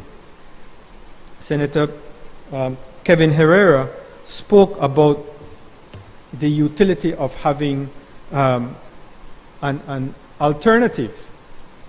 The concern over extreme climate events like hurricanes, which are impacting us almost every year, sometimes more than once a year, and the inability of a 30-year-old institution to withstand anything more than a Hurricane 1 or a Category 1 hurricane.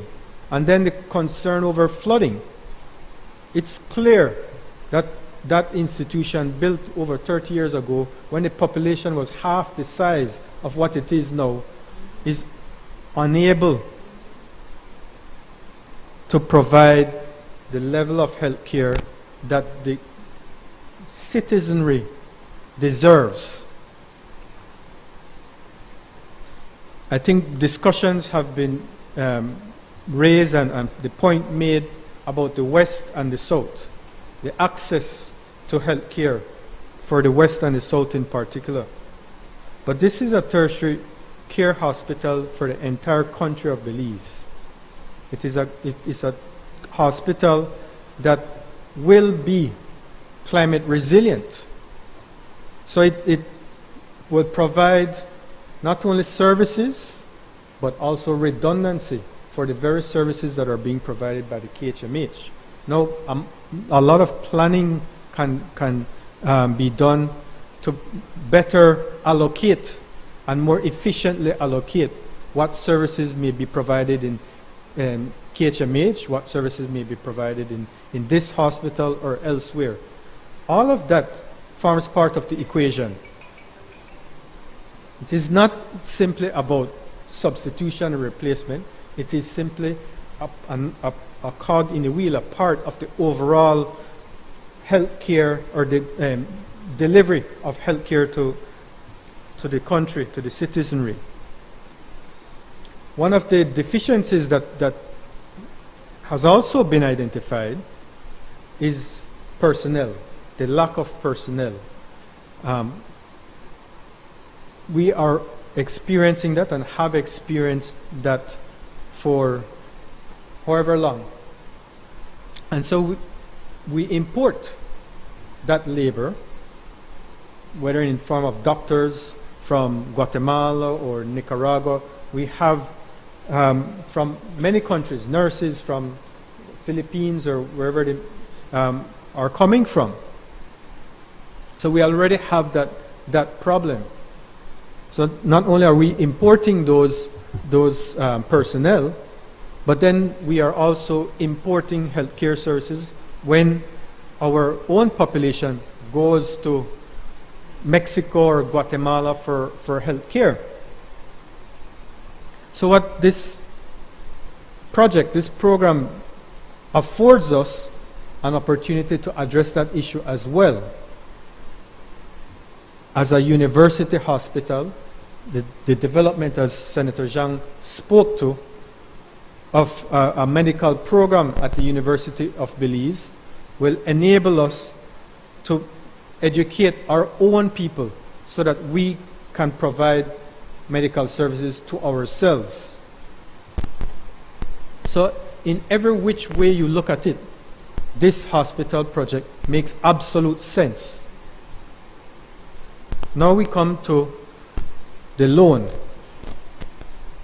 As I mentioned, we've been having discussions with CABE on an overall plan, but we can't get 2% money from CABE. We can't get 2% money from World Bank, IDB, anybody else. Fixed interest rate. Even the United States is paying a higher interest rate right now on their treasury securities. So I have to say we express as a government our sincere appreciation for the relationship that we are developing with the Kingdom of Saudi Arabia. And as a first indication of their commitment to our development, they have shown the willingness to provide development finance, concessionary development finance for healthcare service in Belize, as they have done with multiple countries in Africa and Asia, and I believe also now in the Caribbean as well. Senator Perfeet spoke on legal matters, and I'm not sure if it's trying to capitalize on the notion of a squeaky wheel gets the oil. But really, there is nothing abnormal as to what he spoke to. In fact, when we look at or compared to other bilaterals or compared to even multilateral financing agreements. But I was surprised in terms of the reference to the schedule on the breakdown on payments. What is contingency? Contingency is not what you spend. Contingency is in the event that there is an increased cost, that you would be able to access monies held on contingency, or not dispersed, but available in the event of contingency. So the 18 million reals, or a little over 10%, that is what is available. There's nothing egregious about that. That is part of any construction contract arrangement. The ability to shift from one line item to the other is specifically for the events of contingency, so that monies from that contingency line item can be utilized for, let's say, the construction component. Equally well, consulting services, the reference to that line item. If you could look at the next page and look at what that speaks to. What does consultancy services speak to? The detailed designs, preparing the tender documents, qualifying contractor, and the supervising the implementation of the project. That means the architectural design, the engineering design, the supervising engineer, the project management of that project. That's consulting services. Again, that is a regular part of any project loan. So there's nothing unusual or egregious about any of this that he tries to present otherwise. Ultimately, though, I think all I would want to say in support, in giving my support for this effort, is this represent an important, a critical component of the overall healthcare policy and healthcare plan for this country. And at the same time, it also represents the building of a new and important relationship with the Kingdom of Saudi Arabia that, as has been indicated in the media, has already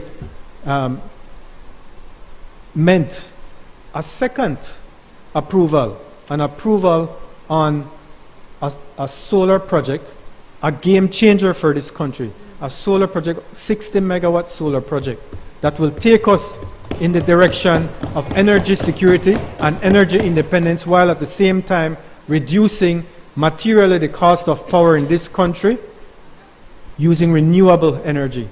Thank you.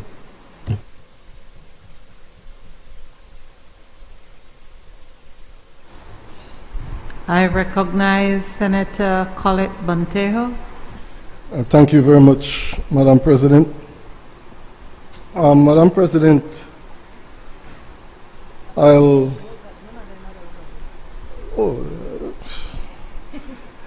I stand to 100% support this loan motion. It's a little disappointing for me when I listen to two-thirds of our colleagues over on the other side who try to find reasons not to support this loan motion. I'll take us back contextually in history to sort of lay the foundation for my support for this motion. August 17, 1998. This was 10 days before the August 27, 1998 general elections, where the People's United Party won 26 of 29 seats at that time. But a draft, a 500-page draft, and I don't normally, and I shouldn't normally do this, but we have the Minister of Health here, and welcome, Minister. But it's also important because at that time a 500-page draft was presented to this nation where some 3.6 million, Senator Koyi, was spent over the life of the 1993 to 1998 UDP government to conduct a study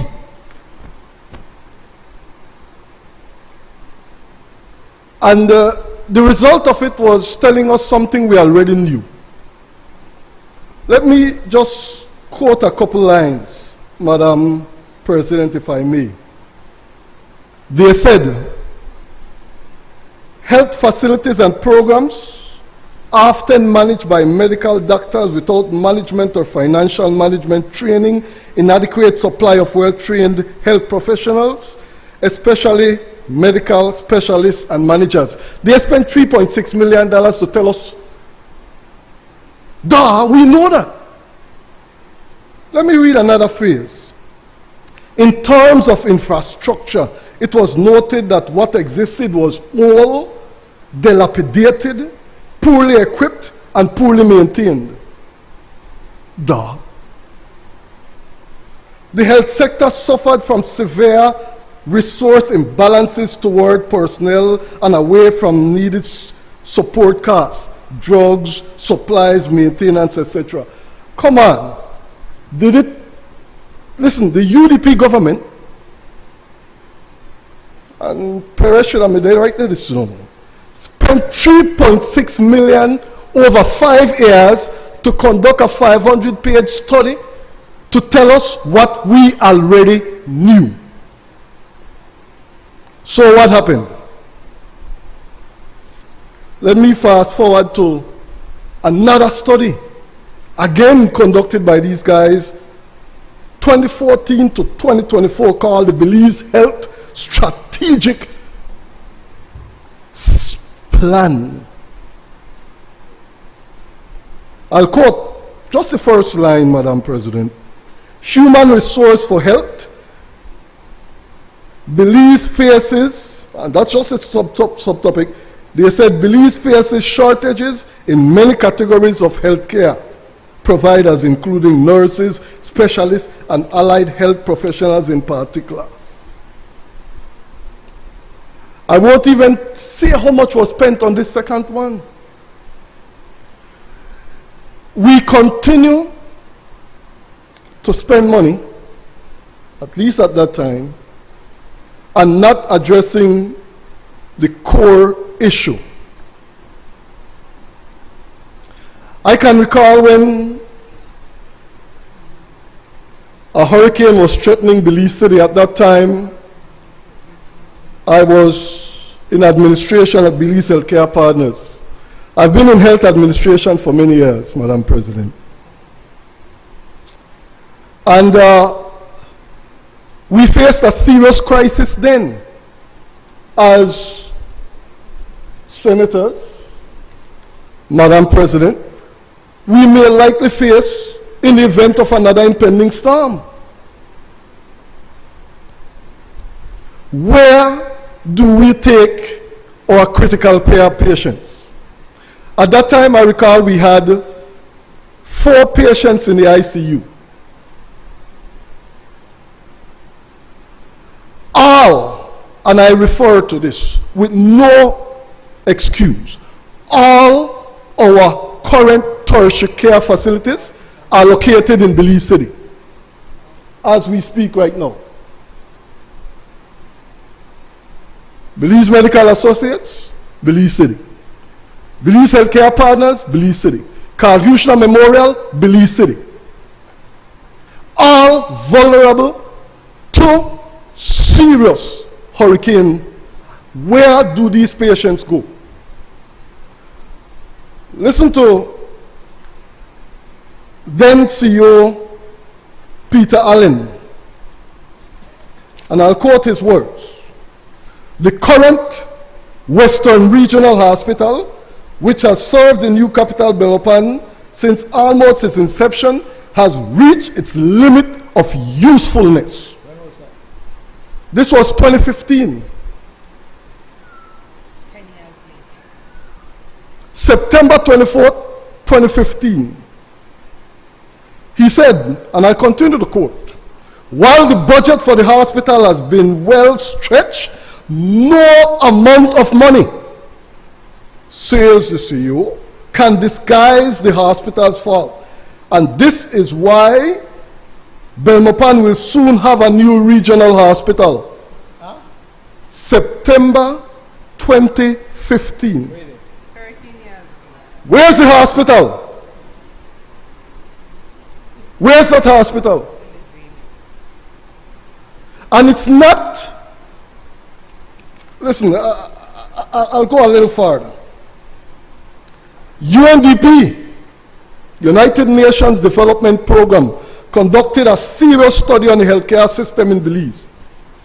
Their finding and their thing was that it was urgent that there be the construction of a national referral hospital in the Belize's capital, Belmopan. And they even advised that it be constructed within the Belize, within the UB campus. That it include a teaching component for medical students to train. So, here comes the John Briceño PUP administration, recognizing that not only the population of the west and the south, Cayo, the estimates at the end of 2022, 108,000 people. Stan Creek, 48,000 people. Toledo, 42,000 people. Total, 200,000 people to be affected directly. But think about the 135,000 in Belize district in the case of a hurricane that are vulnerable. All right? Now, for the people of Cayo, I can speak for them. I made Cayo home for many years, still does, at times. When you ask anybody, their loved one is transported from, and this is a system set up again, transported from Benqueville to San Ignacio Polyclinic. They need additional care. They are transported from San Ignacio Polyclinic to Western Regional. They need additional care. They are transported to Carl Hushner Memorial. That's the referral system. Same thing for the South. Same thing for the North. That's a system. But when you ask anybody out west or down south, your loved one needs to go to Belize City. That's the scariest moment. Because it's not just the fact that they are going to Carl Hushner Memorial Hospital. That's not even in the context. It's going to Belize City. Look at the costing. Where do you stay?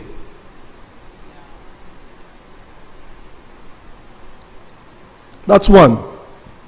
Two, how do you access your basic needs? Because food, etc. Listen, man, if you haven't lived it And when I listen to Shine Barrow talk or any of them body over there, I know they lose it. I know. And this, Madam President, is beyond any political party. When I hear Carl Houston Memorial Union talk, I know they lose it, because whenever there's a storm, everybody has to get out. And where will you go? Belmopan Regional does not have it. It doesn't. That's why I tell you, when we were at BHPL, it was like mercy. We tried to contact Loma Luz to see if we could set up something. It's a headache. And unless you live it, you don't know it. Because when you have patients in critical care, just to move them is a headache. Where to put them to access that level of care is another headache. And here we have an opportunity, and we are still discussing whether we should support this or not. All the experts that have conducted every study have said that we need a solid tertiary care inland. Madam President, let me quote, and I have to quote this because this is wisdom. Our Prime Minister said, and I'll just use 2 lines from his deliberation. We have to be strategic in what we're doing. Carl Houston has reached probably its max. It doesn't have much space to expand. The idea is for us to build a new hospital in Belize, probably in the Lake Eye area. Now, he went on to speak about our people needing this care in the south and the Kaya district, etc. But he also said, God forbid that we have a serious hurricane and we have to move patients from Karchusna and we have to shelter them in Belmopan with the necessary facilities to look after them. Karchusna needs help, yes. They need more equipment, yes. They need more, yes. All of that. And that's why, like Senator Chris said, we are looking at Kabai, and the Prime Minister referred to that. All these medical facilities, and the Minister of Health will be the first to acknowledge, all our facilities need help. All. Is this new? No. These guys knew this back in 2008. They knew this. What did they do? Nothing. After all the Petro-Carib money, still nothing. This People's United Party administration, getting a hospital built on San Pedro, very needed. Getting a hospital, tertiary care built in Belmopan, extremely needed. Improving healthcare across this country, improving NHI, extremely needed.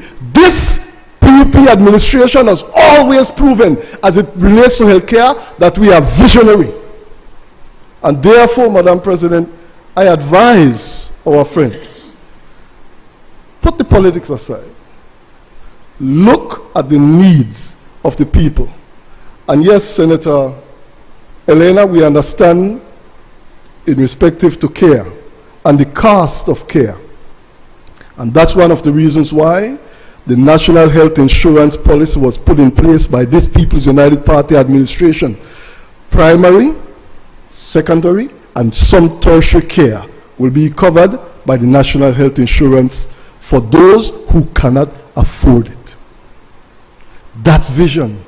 And that is why I proudly support this motion.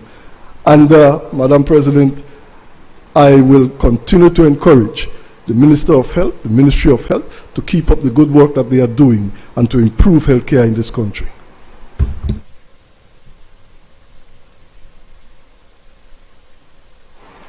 Madam President,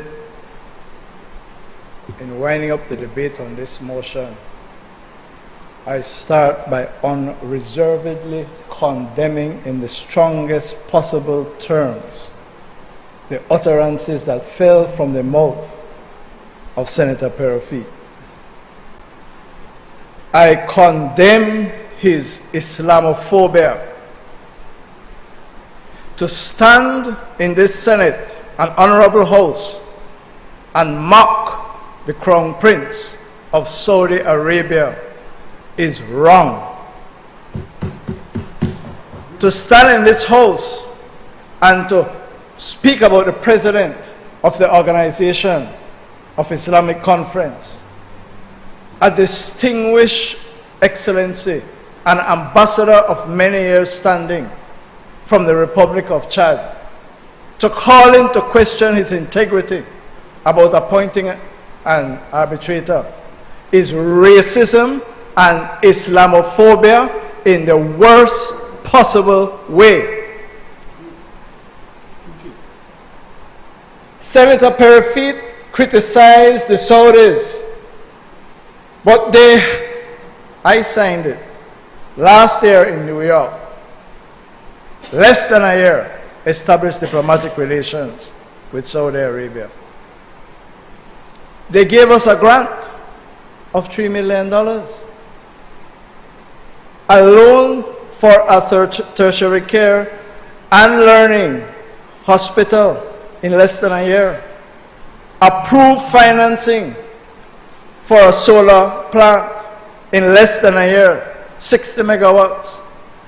And he has the audacity to come in here and act in a racist and Islamophobic way is to be condemned, Madam President. That is not the way you speak about your development partners, but that is the UDP way. You know what it is? When I listen to him, Senator Bennett, and I know you have your medical training, I realize he have one UTI. I don't know what kind of treatment to give for this. One uninformed talker infection. He have one UTI. He is an uninformed talker. What kind of nonsense is it to stand in this Senate and to oppose the creation of the first serious tertiary care, training, and educational institution? Listen to Senator Bengoshe, a man who has traveled and worked and lived in the Caribbean, and say that we are catching up. We are behind the times. The Ministry of Health is struggling to keep our hospitals and clinics properly staffed because countries in the developing world are recruiting our professionals and taking them from Belize and from our institutions. And so, by way of deliberate policy, by way of vision, this government decides that we will now train our Belizean people. We will have tertiary care training for our Belizeans. And the UDP stand up in here and condemn that. As the Ministry of Health has said, it is envisioned that this hospital will become an enabling environment for the next generation of medical professionals, foster an atmosphere of learning and growth, and will be a huge source of inspiration not only for doctors and nurses, but also for medical laboratory technicians, pharmacists, and other allied health personnel. That is what this resolution, this motion is about, Madam President. We say Belizeans first. We say invest in Belizean human capital. We say develop doctors, nurses, and all allied technicians, laboratories, pharmacists. We make no apology for it. That is our vision. That is our plan. And we thank the Saudis for supporting that vision. Now, the man with the UTI went through the agreement, and if you would only wait and listen to more sober and more carefully thought out presentations like Senator Herrera and Senator Bengoshe. Both of them said they're not going into the meat of this thing. But there's a saying about only angel, only fools. Madam President, Senator Perafit has a problem. It started at section 3.03 of the agreement. Senator Corey said he's a nice person, and he is. And so he only referred to it. The borrower shall cause the executing agency to employ qualified and experienced Saudi consultants or joint venture of Saudi Belize consulting offices acceptable to the fund in order to assist in the project tendering and supervision and execution of the project. The borrower shall cause the executing agency to employ Saudi materials and supplies and contractors acceptable to the fund upon terms and conditions satisfactory to the fund. Every single development financial institution from any and every country that makes loans available say, 1, give priority to equipment and services available from my country. I am making the money available to you. Give priority to my country. If it can't be found here, we'll find it somewhere else. Senator Perafit knows that, but he wants to pretend that something is wrong with this type of provision.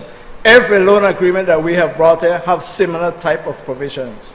You want to get aid from the Americans, you have to buy Ford truck. You want to get aid from the Koreans, you have to buy Hyundai and Kia vehicles.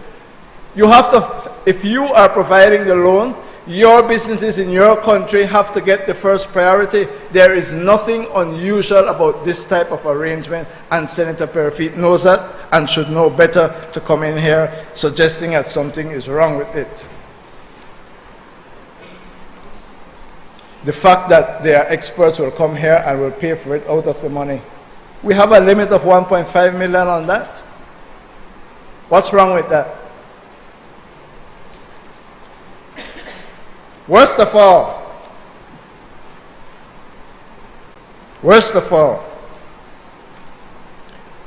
he was critical, Madam President, of the immunities that appear at section 4.05, 4.06, 4.07. When I say he's uninformed, I mean it. I just took a simple, quick look at the existing law in this country. Let's start with the Caribbean Development Bank. An institution that we, Belize, are a member of and that has provided hundreds of millions of loans to this country over the years. Do they enjoy immunity in Belize, Madam President? You hear her? That when you write the document, you can't get the document, and I have freedom of information and I must get the document. Let me read what the law of Belize says about FUI Caribbean Development Bank. Article 51, Chapter 264 of the Laws of Belize, Caribbean Development Bank Act. I don't know if you'll be able to find it. The archives of the bank and in general, all documents belonging to it held by it shall be inviolable wherever located. Look under the International Financial Organizations Act of Belize, the next chapter 265, I believe it is, whatever the chapter. The same thing applies to the World Bank, the same thing applies to the IMF, the same thing applies to the IDB. But he wants to go on as if there is something strange that is being applied to another development fund. Article 49 in relation to the Caribbean Development Bank. The bank shall enjoy immunity from every form of legal process except in cases arising out of or in connection with the exercise of the powers to borrow money. The bank shall have an office in Belize, etc.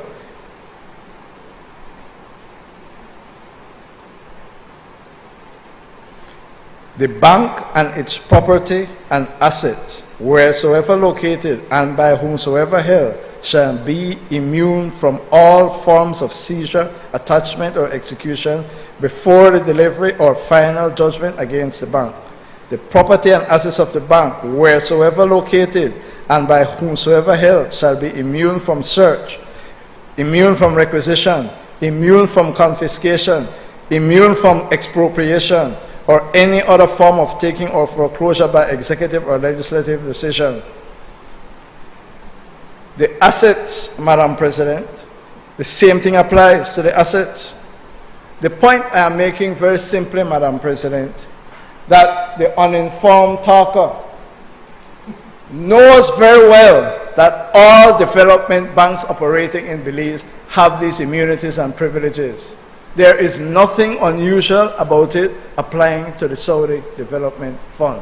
This is routine, this is usual, and this is a part of our law already. And the final thing he didn't read, Madam President, and I will end here, is section 402. The borrower shall cause the executing agency to maintain the project in accordance with the proper engineering standards and shall provide the necessary funds thereof in its annual budget. The borrower shall cause the executing agency to furnish the fund as and when required a program of the said maintenance. This is important. $90 million is being borrowed, Belize dollars, Madam President. And critical to that is the obligation of Belize to provide in its fund, in its budget, funds for maintenance of this tertiary institution. Stepping back and asking ourselves, is this in the public interest of Belize? Is this in the interest of the Belizean people? Is this in the interest of the sick, wounded, and those in need of care in Belize? The only answer for any patriotic Belizean is unreservedly and unquestionably yes, Madam President. I support this loan. I support the tertiary institution. I support the Ministry of Health and Wellness and its professionals.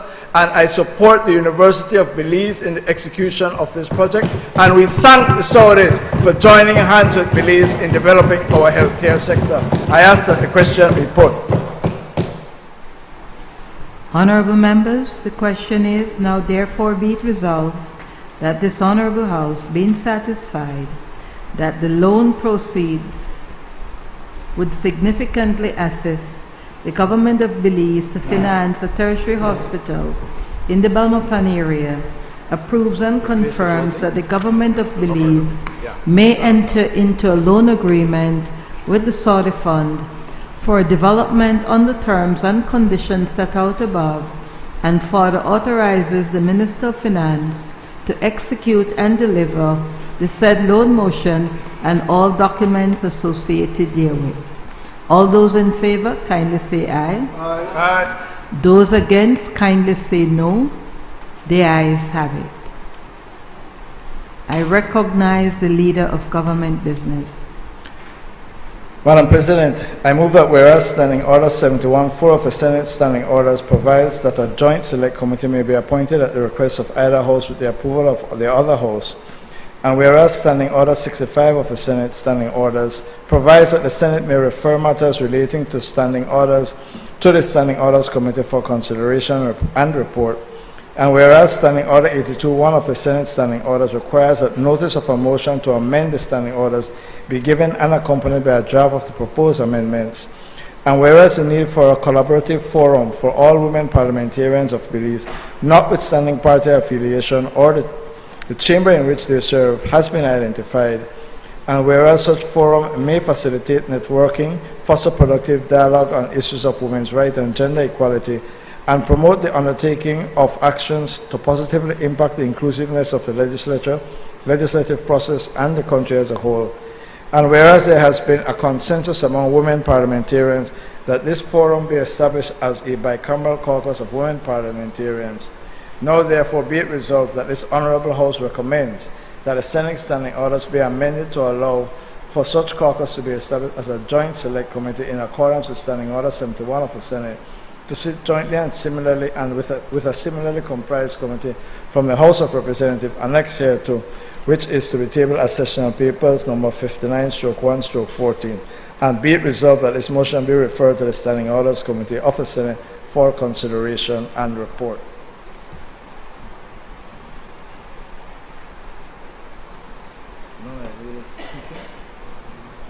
Nobody else. Madam President, I ask that the question be put. Honorable members, Well, this should be referred to the yes, committee. Honorable members, that motion is referred to the Standing Orders Committee for examination, consideration, and report. Madam President, I seek the indulgence of the Honorable Senate to have this motion be taken through all its stages today. Honorable members, the question is that the motion be taken through all its stages this day. All those in favor kindly say aye. Aye. Those against kindly say no. The ayes have it. I recognize the leader of government business. Madam President, I move that whereas a protocol amending the Marrakesh Agreement establishing the World Trade Organization Agreement on Fisheries Subsidies, hereinafter referred to as this agreement, was adopted in Geneva by the 12th Ministerial Conference on 17 June 2022, and whereas the agreement seeks to promote sustainable marine fisheries by disciplining harmful fisheries subsidies by prohibiting subsidies to illegal, unreported and unregulated fishing, to the fishing of overfished stocks, and to fishing on unregulated high seas. And whereas the agreement also seeks to prohibit members from granting or maintaining subsidies for fishing and fishing-related activities in the areas of the high seas that are outside the competence of regional fisheries management organizations, and commits members to exercise special care and restraint when granting subsidies to vessels not flying that member's flag, and to exercise restraint when considering subsidies for fish stocks whose status is unknown. And whereas the government of Belize is desirous of accepting the protocol amending the Marrakesh Agreement establishing the World Trade Organization Agreement on Fisheries Subsidies pursuant to paragraph 3 of the protocol, and whereas section 61A(2)(a) of the Belize Constitution as amended by the Belize Constitution 6th Amendment Act No. 30 of 2008 provides that the Senate shall authorize the ratification of any treaty by the government of Belize. Now therefore be it resolved that the Senate authorizes the government of Belize to accept the protocol amending the Marrakesh Agreement establishing the World Trade Organization Agreement on Fisheries Subsidies and all other documents associated therewith.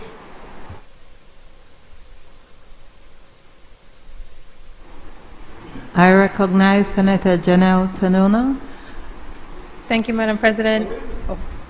We would...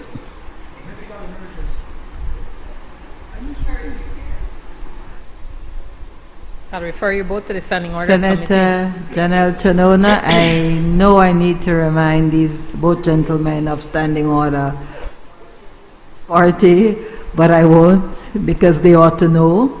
So I'll ask you to proceed.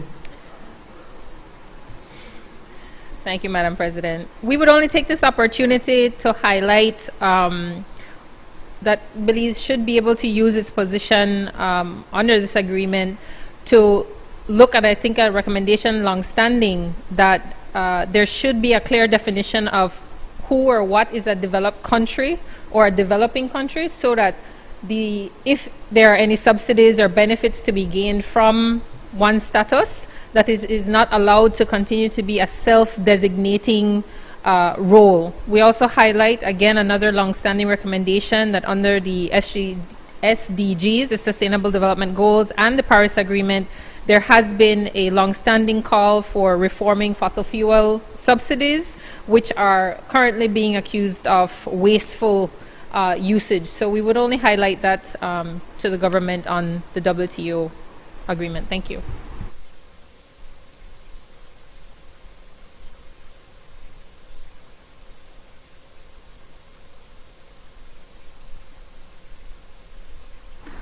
Honorable members, that motion is referred to the Constitution and Foreign Affairs Committee for examination, consideration, and report. I recognize the leader of government business. Madam President, I move that whereas the multilateral environmental agreement, the Minamata Convention on Mercury, hereinafter called the Mercury Convention, was adopted on 10 October 2013 and entered into force on 16 August 2017.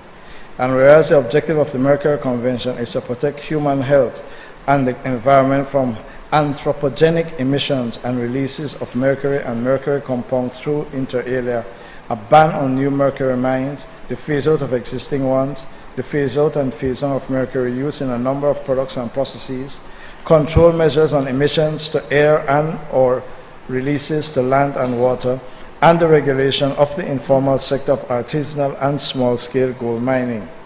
The Mercury Convention also addresses interim storage of mercury and its disposal once it becomes waste, sites contaminated by mercury, and health issues.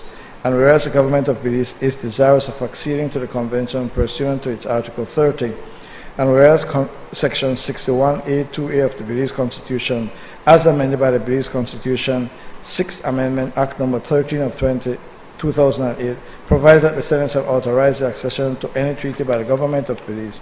Now, therefore, be it resolved that the Senate authorizes the government to accede to the Mercury Convention, a full text of which is here to attach. I recognize Senator Janelle Chanona. We rise to support this, the ascension of this. We highlight that consumption of mercury is also very important in relation to seafood, the consumption of top-level predators, and we call out that recent research has shown that microplastics increase mercury presence as a bioconcentration in both the gills and liver of seafood. So we highlight that more information locally, nationally should also play into our work on this so that citizens are aware of mercury as a health hazard.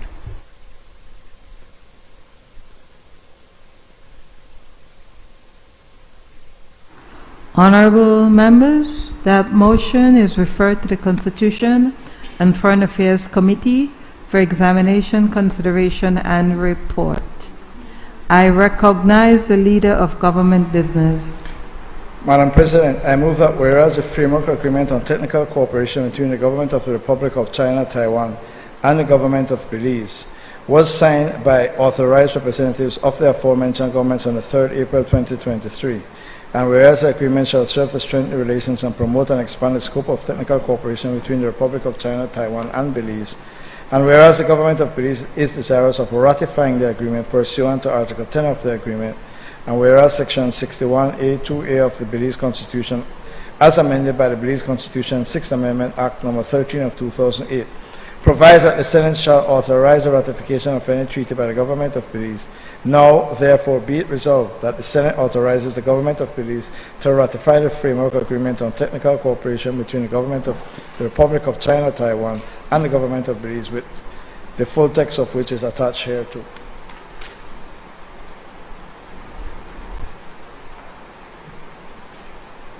Honorable members, the motion is referred to the Constitution and Foreign Affairs Committee for examination, consideration, and report. I recognize the Leader of Government Business. Madam President, I move that whereas the agreement for the establishment of a partnership agreement between the States of the Caribbean Community and the African Export-Import Bank, the AFREXIM Bank, was adopted in Bridgetown, Barbados, and entered into force on the 1st September 2022, and whereas the objective of the agreement seeks to promote cooperation, support, and assistance of all types and nature to enable the promotion and financing of South-South trade between African countries and member states of the Caribbean Community, and whereas the government of Belize is desirous of acceding to the agreement pursuant to Article 5(1) and Article 526 of the agreement thereof, and whereas Section 61A(2)(a) of the Belize Constitution, as amended by the Belize Constitution 6th Amendment Act No. 13 of 2008, provides that the Senate shall authorize the ratification of any treaty by the government of Belize. Now, therefore, be it resolved that the Senate authorizes the government of Belize to accede to the agreement for the establishment of a partnership agreement between the States of the Caribbean Community and the African Export-Import Bank, a full text of which is hereto annexed. Honorable members, the motion is referred to the Constitution and Foreign Affairs Committee for examination, consideration, and report.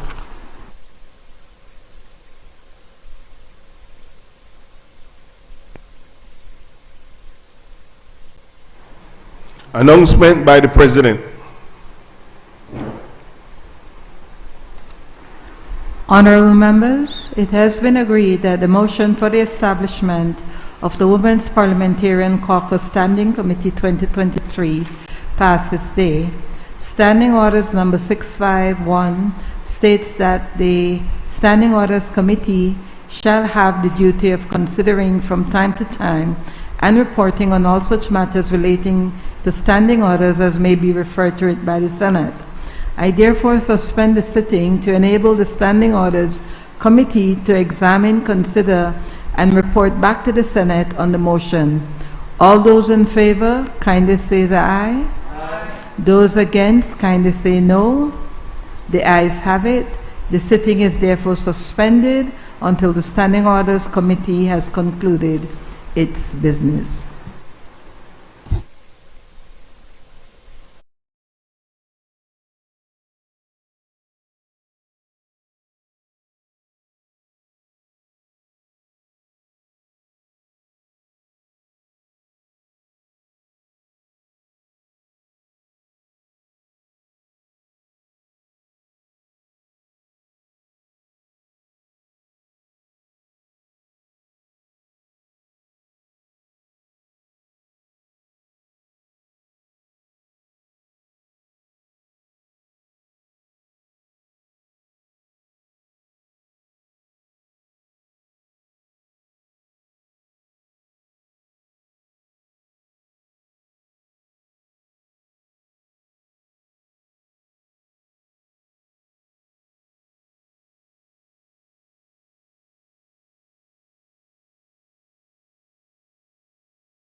Presentation of report from committee.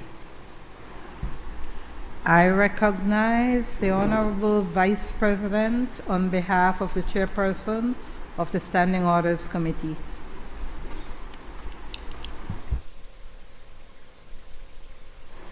Madam President, I rise to lay on the table sessional paper number 66, stroke 1, stroke 14, report from the Standing Orders Committee on the motion for the establishment of the Women's Parliamentarian Caucus Standing Committee 2023.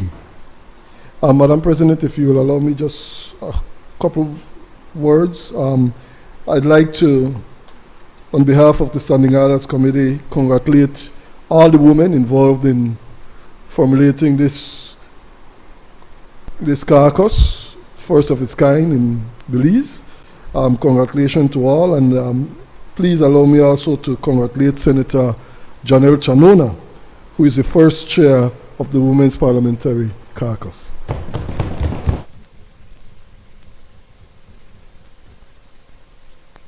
Honorable members, that report is ordered to lie on the table. Public business, government business, motion.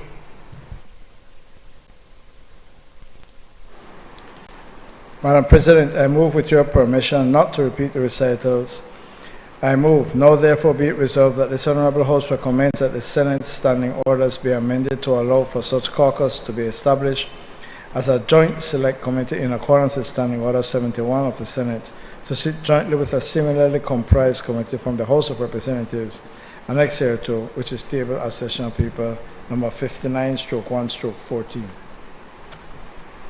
Honorable members, the question is, now therefore be it resolved that this Honorable House recommends that the Senate standing orders be amended to allow for such caucus to be established as a joint select committee in accordance with the Standing Order 7-1 of the Senate to sit jointly with a similarly comprised committee from the House of Representatives as proposed in the draft statutory instrument annexed hereto, which is tabled as sessional paper number 59, stroke 1, stroke 14.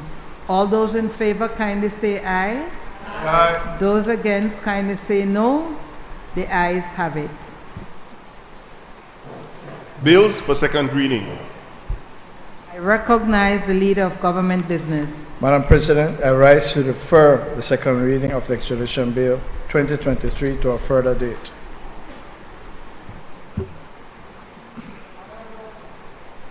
Honorable members, the question is that the second reading of the Extradition Bill 2023 be deferred.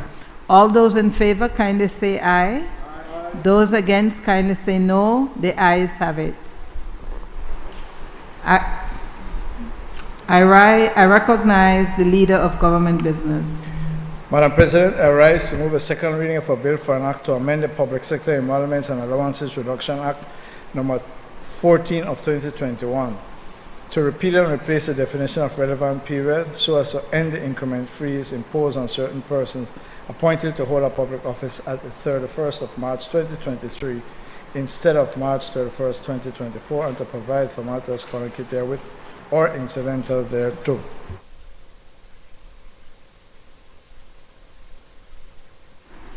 I recognize Senator Eleanor Smith. Thank you, Madam President. I am sure that the public officers and teachers I will not say fully satisfied yet, but are satisfied that we have reached the point where, we are able to start receiving our increments, our well-deserved, well-earned increments, Madam President. I know it's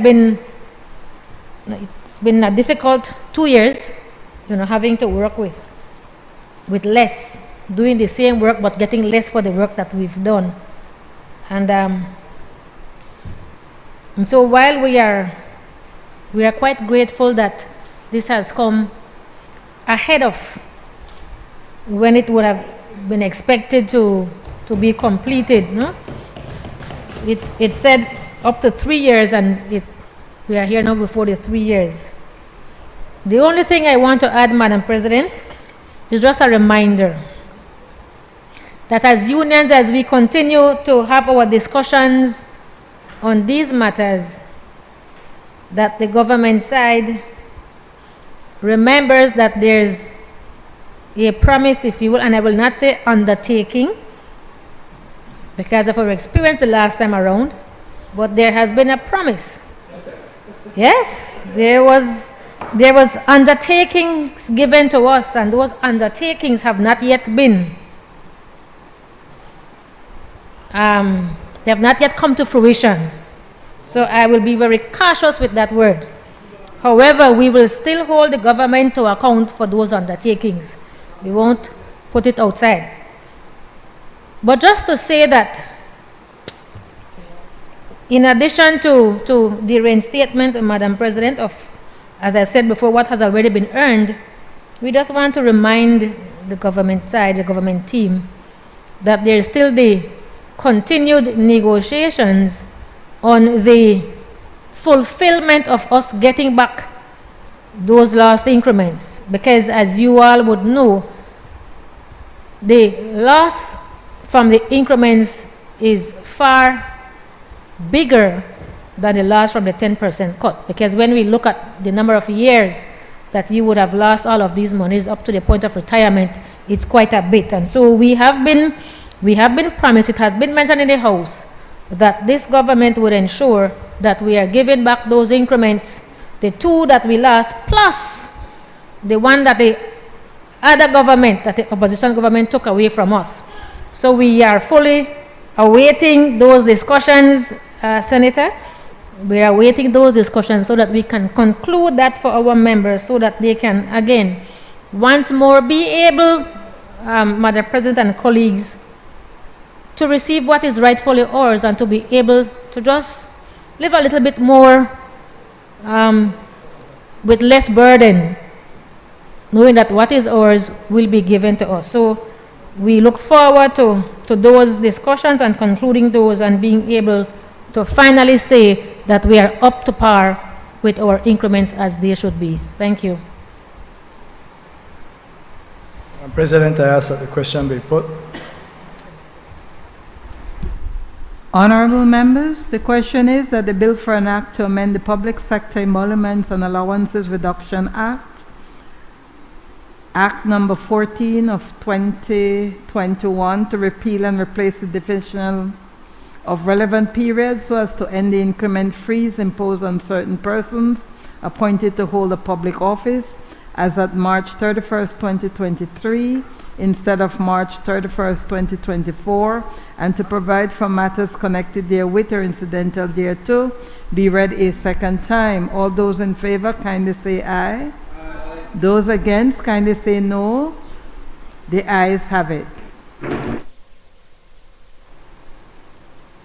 The bill for an act to amend the Public Sector Emoluments and Allowances Reduction Act, Act number 14 of 2021, to repeal and replace the definition of relevant period so as to end the increment freeze imposed on certain persons appointed to hold a public office as at March 31st, 2023, instead of March 31st, 2024, and to provide for matters connected therewith or incidental thereto.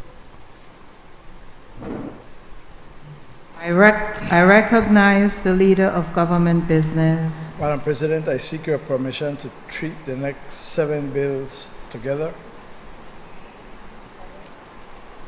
Permission so granted. Much obliged.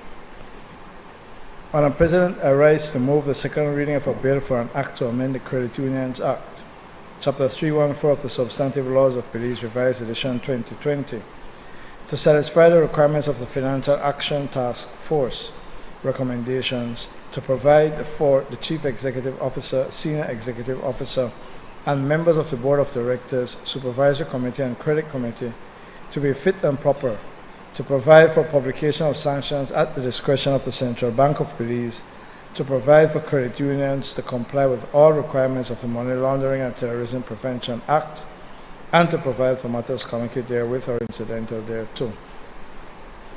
I rise to move a second reading of a bill for an act to amend the Central Bank of Belize Act, Chapter 262 of the Substantive Laws of Belize, Revised Edition 2020, to satisfy the requirements of the Financial Action Task Force recommendations, to provide for the exchange of information between financial supervisors, to allow for reinforcement of the central bank to ensure financial institutions comply with AML, CFT, CPF international standards, and to avoid any real or perceived conflicts of interest, and to provide for matters connected therewith or incidental thereto. I rise to move the second reading of a bill for an act to amend the Domestic Banks and Financial Institutions Act, Chapter 263 of the Substantive Laws of Belize, Revised Edition 2020, to satisfy the requirements of the Financial Action Task Force recommendations, to provide for the operational independence of the central bank, to have full discretion to take actions and decisions on supervised banks and banking groups, to provide for the publication of sanctions for non-compliance at the central bank's discretion, and to provide for matters connected therewith or incidental thereto. I move a second reading of a bill for an act to amend the International Banking Act, Chapter 267 of the Substantive Laws of Belize, Revised Edition 2020, to satisfy the requirements of the Financial Action Task Force recommendations, to align the definition of shell bank with definition in the Domestic Banks and Financial Institutions Act and the Financial Action Task Force recommendations, to prohibit the licensing of shell banks, to provide for publication of sanctions for compliance at the discretion of the Central Bank of Belize, and to provide for matters connected therewith or incidental thereto. I move a second reading for a bill for an act to amend the Moneylenders Act, Chapter 260 of the Substantive Laws of Belize, Revised Edition 2020, to satisfy the requirements of the Financial Action Task Force recommendations, to increase the central bank's effectiveness in supervising moneylenders by enabling publication of enforcement actions, and to provide for matters connected therewith or incidental thereto. I move a second reading of a bill for an act to amend the Money Laundering and Terrorism Prevention Act, Chapter 104 of the Substantive Laws of Belize, Revised Edition 2020, to satisfy the requirements of the Financial Action Task Force recommendations with respect to laws regarding national anti-money laundering, combating the financing of terrorism, and combating proliferation financing, and to provide for matters connected therewith or incidental thereto. I move a second reading of a bill for an act to amend the National Payment Systems Act, Chapter 26601 of the Substantive Laws of Belize, Revised Edition 2020, to satisfy the requirements of the Financial Action Task Force recommendations, to provide that payment service providers and agents are licensed or registered to operate, to sanction the operation without a license of registration of payment service providers and agents, to provide for the publication of sanctions for non-compliance by payment service providers and agents, and to provide for matters connected therewith or incidental thereto. Madam President, these 7 bills, as the Honorable Senate is aware, are brought before the Senate today in order to comply with the deadline for the recommendations proposed or given to us by the Financial Action Task Force. In different ways, they seek to strengthen the regulatory environment in Belize for the countering of money laundering and the financing of terrorism and proliferation. They seek to give powers to the central bank as the regulator of the financial sector to publish its decisions in terms of sanctions on financial institutions and related entities.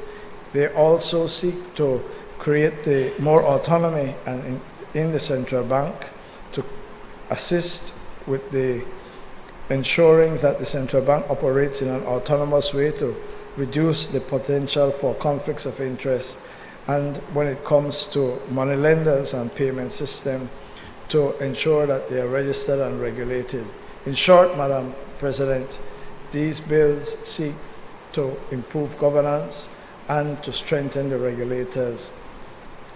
We wish that we did not have to do it under such of a time crunch, but I hope the Senate will understand the deadlines which we face. In closing, Madam President, I mentioned that the director of the FIU is here again in the event senators wish clarification. I recognize Senator Michael Perfit. Thank you, Madam President. Madam President, I completely understand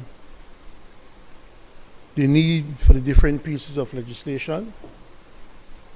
Most of them are pretty straightforward, standard for the countries who are adopting these types of legislation. I want to congratulate FATF, the Financial Action Task Force. It's the only body that's been able to get the PUP to pass legislation to reduce ministerial power. I have to congratulate them for that. But Madam President, with all this new scrutiny that will be coming on the Belizean people and Belizean businesses to a large extent, I just think it's important for us to make very clear to the Belizean public, the business public to be more precise, that they need to get ready. Now, if you don't have anything to hide, then naturally with these pieces of legislation, you have nothing to worry about. However, it doesn't mean that people won't be put to some inconvenience. People will be inconvenienced. And Senator Cowie, I know this being a finance sector legislation, you understand fully well that people will not just be inconvenienced in being questioned for information and the like, but people will be inconvenienced due to increased costs. There is no way the central bank will be asking me certain questions or telling me, Mr. Perfit, you own a shop or you own a supermarket or something to that effect, and the central bank has some very serious personal questions for you. There is no way I'm going there, Madam President, without a lawyer. There is no way that I am going to subject myself to anything like that without making sure I'm properly advised, which means that the cost for doing these things will come up. And I see something in here that maybe Mrs. Sigeri can expand on us. But let me just give you an example, Madam President. Like I said, if you're not hiding anything, then you have nothing to worry about. But it's still very... Look at, for example, the proposed amendment to the Central Bank of Belize, the amendment bill at 1H, page 5. It says, where in accordance with subsection 1B, the Central Bank is satisfied that assistance should be provided pursuant to a request by a foreign regulatory authority, and that the request is in relation to information which is in the possession or under the control of a person in Belize. The Central Bank may, by notice in writing served on such person, or I think this is a typographical error, but on such person, the specified person, or I guess it could stand, require the specified person to furnish it with such information as the Central Bank may require with respect to any matter relevant to inquiries to which the request relates. So you will have now these foreign entities asking the Central Bank to ask us for information that may be in our possession. Now, when you do business, especially if you engage in partnerships and companies, you have obligations, fiduciary obligations to other people within your company. You have to be aware. You have to be able to balance between what you're allowed to reveal and what you are required to keep secret. And I know the different acts do make allowances for privileged documents to be revealed, and I'm sure it works better for the lawyers who, by the nature of the profession, we're not allowed to reveal certain things about our clients or any discussion that we have. But I see all of that to say that this will be very, very intrusive. It will be very, very intrusive. And when you become intrusive, people will have to protect themselves. Now,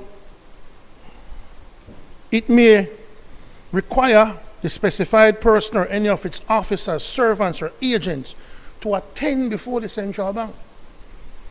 at a specified time and place and answer questions on oath, or otherwise furnish any information in respect to any matter relevant to the inquiries. And where documents, look at 1G, Madam President, nothing in this section shall require the disclosure or production by a person of information or documents which he would be entitled to refuse to disclose or produce on the grounds of legal professional privilege in proceedings in Belize. Yes, I mentioned that there is this protection, but how do you determine what is privilege, what is not privilege? I mean, that is something that most people, they are busy running their businesses. They're busy running their businesses. They're not lawyers nor want to be lawyers. They just want to be business people. And so what this will cause, Madam President, I repeat, is an increase in the investment for legal advice. And that, Madam President, should be considered. And I will get to a section that I hope covers it. 1L says in this section, documents includes information recorded in a form and in relation to information recorded otherwise and in legible form. The power to require its production includes power to require the production of a copy of it in legible form. I mean, in any form. So if I have it on my phone, or the central bank can require me to show them my phone, my personal information, and I know that there is the protection of so-called confidentiality. But I think it's just important for the Belizean people to understand that once these bills pass, the level of privacy that you once enjoyed will be gone. There will be no more privacy if some foreign regulatory body requires the central bank to get information from you of a personal nature, even if it relates to according what the foreign regulatory body wants. And of course, the central bank has a standard. They have a criteria by which they can determine whether or not they want to provide that information. And I understand all of that. But Madam President, we hardly ever refuse. We will follow what our friends request us to get. We often do, that's a fact. And we just have to be careful that this price of the lack of privacy will be worth it going forward. I have here the International Banking Act. And it says here at 1E on page 4.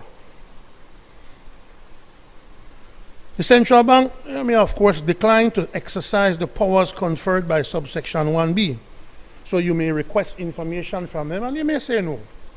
Unless the foreign regulatory authority undertakes to make such contributions towards the costs of the exercise as the central bank considers appropriate. Madam President, I am hoping that the input of the word cost there that the central bank can consider to be appropriate would extend to covering some basic costs, to cover some basic relief to the person. I would hope the central bank would tell these foreign regulatory bodies, look, every time I pull in this person and ask them questions, they have to lawyer up. We can't blame them for that.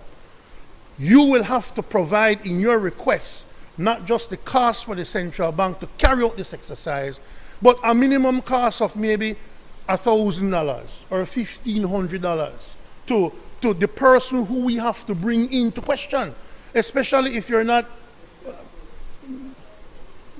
I was just about to say, sir, that covers barely 20 minutes for you, but at least it is something. It is something that the person who is Madam President, you know, I've been a part of, because under the current MLAT,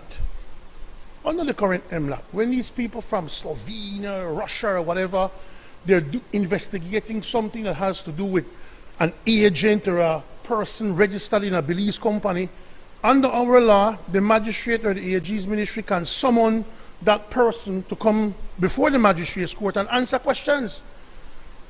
And it is good business for the lawyers. I won't lie, because then they come to you and they want advice and they want you to accompany them to the magistrate's court. But it comes at a cost to these people, and I think that that's just not fair.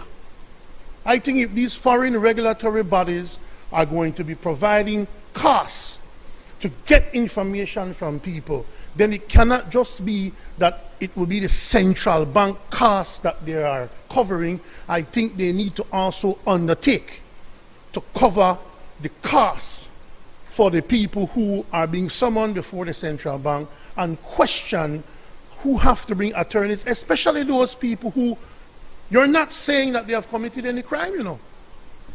Because Bishop, they could summon you on behalf of your church, then they say you to commit no crime. But if the governor of the central bank says, Bishop, we need you to come in here and answer some questions, we need to see ABC, it is right for you to say, well, Mr. Governor, me I bring a lawyer, you know, because me no know. And then that comes at a cost. That comes at a cost. And who is going to cover your costs simply for asking you for information and you haven't done anything? I just hope that when you mention costs here, Madam President, that it would extend to costs. It's just like when you go and you get an injunction or some sort, you as the person seeking the injunction in the court has to give an undertaking as to costs. If you want a person to stop a certain thing without even proving they've done anything wrong, you have to pay them and cover their costs in the event that you were wrong for stopping them. And so, with this level of intrusion, Belizean people, buckle up, your privacy is gone. It looks like it's required. We can't help it. We have to do it. We have to pass it. But at the same time, let's just hope, Madam President, that this increase of cost to doing business will not be borne by the businesses, and worse, not by the consumers. Thank you, Madam President.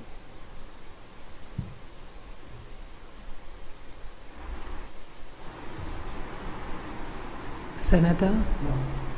Senator Burke. I recognize Senator Kevin Herrera. Thank you, Madam President.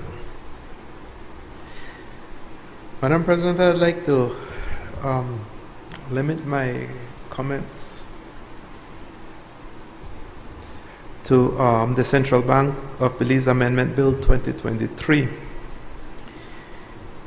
In my view, Madam President, what we're doing here, and I like Senator Perifit, I understand the need for it, and I understand why we're doing all these amendments today. I think that has been very clear. But what is also very clear, especially with respect to the Central Bank of Belize Amendment Bill, is it seems like we're signing a blank information check. I went through the bill very closely, Madam President, and I don't see any criteria required to provide this information. There's no requirement for reasonable suspicion or reasonable cause for information. And so we live in a democratic society, and sometimes in democracies people take different positions. Some of those positions may be extreme, some may be moderate, mainstream, what have you. I wouldn't like for these amendments to be weaponized against the citizens of Belize. We've seen it in the past from a country standpoint, where Belize takes a certain position and then we see that we're blacklisted or something in another area, Madam President. And so I'm saying that can also happen to citizens taking various positions, exercising our constitutional and democratic rights. And then there's an investigation without any reasonable cause. And that part of it worries me. Especially from a business standpoint, where we're involved in running our businesses every day, and then we get broadsided by an investigation that may not even be warranted. But like what Senator Perifit said, because it seems like we're guilty until proven innocent, we have to go through all types of expenditures, processes, get all the type of expert advice, whether those are accountants or legal personnel, to assist us in this process. I would have at least liked some safeguard in this bill, Madam President, where there should be reasonable cause to request this type of information, and I'm not seeing it in the bill.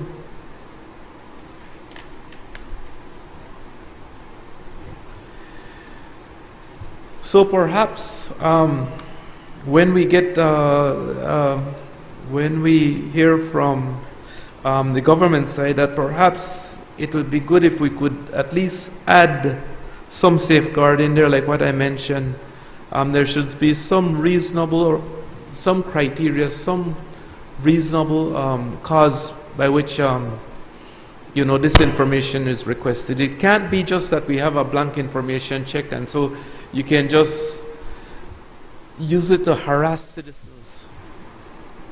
Use it to harass citizens, to scrutinize citizens wrongfully.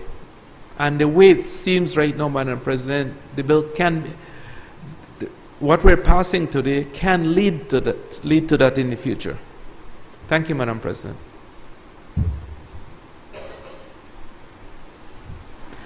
I recognize Senator Janelle Chinono.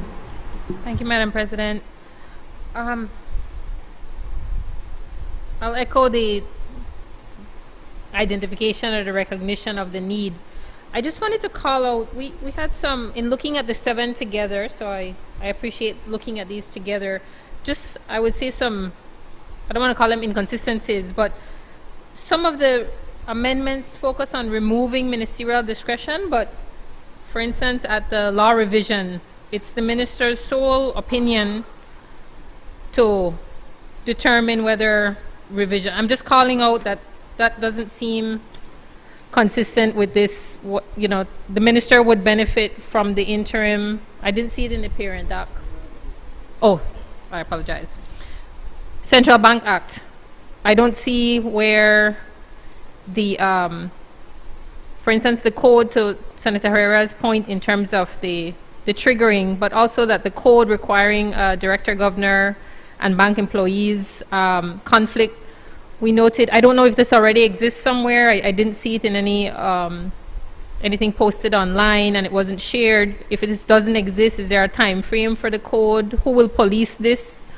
Will it be Financial Secretary, Ministry, Public Services Commission? Just to say that I think it's been made clear that with all the FATF requirements, changes that we have to make to our local laws, that it will not only be for it to be passed, but also to be enforced. So just trying to think in terms of implementation of it as well. And just to reemphasize the point on the domestic banks, we did notice that I think to benefit the recommendations as opposed to just the act of the ministerial discretion. So just to call out that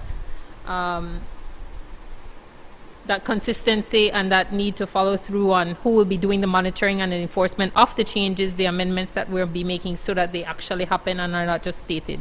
Thank you.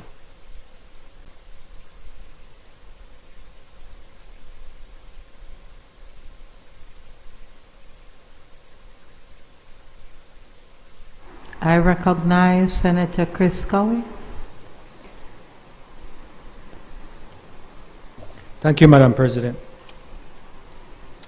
I think we could keep it concise here. We, as leader of government, business highlighted the importance and the appreciation by all the senators, the importance of getting all these legislation amended, enacted in a way that will meet the FATF 40 recommendations, given that we are in the midst of a mutual evaluation for anti-money laundering, countering the financing of terrorism and proliferation financing. The seriousness of it is simply we've already experienced before, the impact of an adverse assessment being the countermeasures that can be made as against our country. The result of that being, as an example, the loss of correspondent banking, Belize having lost 80% of its correspondent banking relationships from that last review, and the impact that that has on everyone, not only the banking system, but all of us, because to the extent that we engage in any kind of activity with countries from abroad, any imports that we have, that is trade, any international activity that requires money involves correspondent banking at its core. So to that extent, this is that serious. This impacts all of us. That said, some of these obligations can and are difficult, challenging, onerous, and can have costs. Senator Perfit highlighted the central bank provisions, section 1H. I think you did two, 1H and then 1E in the international. So, right. And there's no doubt that both will impact on costs. It's not something that can be avoided. That's compliance. That has been building as part of our obligations so far as compliance is concerned when it comes to AML, CFT, and CPF. In the case of the central bank amendment, and in a sense this also applies in the case of the domestic banking DBFIA amendment and the IBA amendment, there are checks. There are checks when Senator Kevin Herrera spoke to the concerns about reasonable suspicion or reasonable cause. There are some checks that are already in place. In the case of, for example, the Central Bank of Belize amendment, first and foremost is that any inquiry for disclosure of information has to be strictly limited to AML, CFT, and CPF purposes. That is, for anti-money laundering, combating the financing of terrorism, and combating proliferation financing. So there is immediately right off the bat that limitation that is in place. The second is the central bank. We spoke about limiting ministerial discretion, and so in many of these amendment laws, as Senator Perfit highlighted, there is the removal of the minister from the picture, the removal of ministerial discretion by simply removing the minister and enabling the central bank in particular to exercise full operational independence, whether it's in the revocation of a license, the appointment of a statutory administration, or other preventative actions that the central bank would be in a position to take. No longer is that minister's approval required. But even in terms of the disclosure of information at the request of a foreign regulatory authority, there are limitations beyond just the limitation of it being for AML, CFT, CPF purposes. Section 1, the proposed section 18(1)(c) speaks to that. And it states, in deciding whether to exercise those powers, the central bank shall consider in particular whether corresponding assistance will be given in that country or territory to the authority, whether the inquiries relate to the possible breach of a law or other requirement which has no close parallel in Belize or involves the assertion of a jurisdiction not recognized by Belize, whether the nature and seriousness of the matter to which the inquiries relate, the importance to the inquiries of the information sought in Belize, and whether the assistance could be obtained by other means, and whether it is otherwise appropriate in the public interest to give the assistance sought. So 1C certainly sets a number of factors that the central bank is required to consider before it decides whether to exercise those powers. Section 1D also establishes a further limitation. Section 1D states, the central bank shall not exercise the powers conferred by subsection 1B unless it is satisfied that the assistance requested by the foreign regulatory authority is for the purposes of its regulatory functions. Senator Perrefit had also highlighted the matter of legal professional privilege as well as being another limitation. So there are several factors that the central bank must consider before exercising its discretion. But even in the exercise of discretion, there are rules that apply. As an administrative authority in exercising that discretion, it has to act reasonably. And that is a protection afforded in our case law and throughout the court process. So there is no doubt that the matter of reasonableness comes into play. And the way that the central bank goes about exercising cannot be done unreasonably. On the matter of privacy, the question of privacy is impacted by this legislation, but it cannot impact it in any way more than would interfere with each of our constitutionally protected rights of privacy. So there is, at the underlying basis, the constitutional entrenched protections, those remain in place, and those are the backstop against which any of these provisions are gauged against. On the matter of the code of conduct, my understanding is that there is already a code of ethics by which the board of directors sign off to. I'm not entirely sure about at the level of the governors, but this now ensures that obligation on all of them as set out in the central bank legislation. But yes, that is something that now becomes mandatory as far as each of them is concerned. So I think as far as the various provisions, I believe that addresses the concerns. Madam President, I want to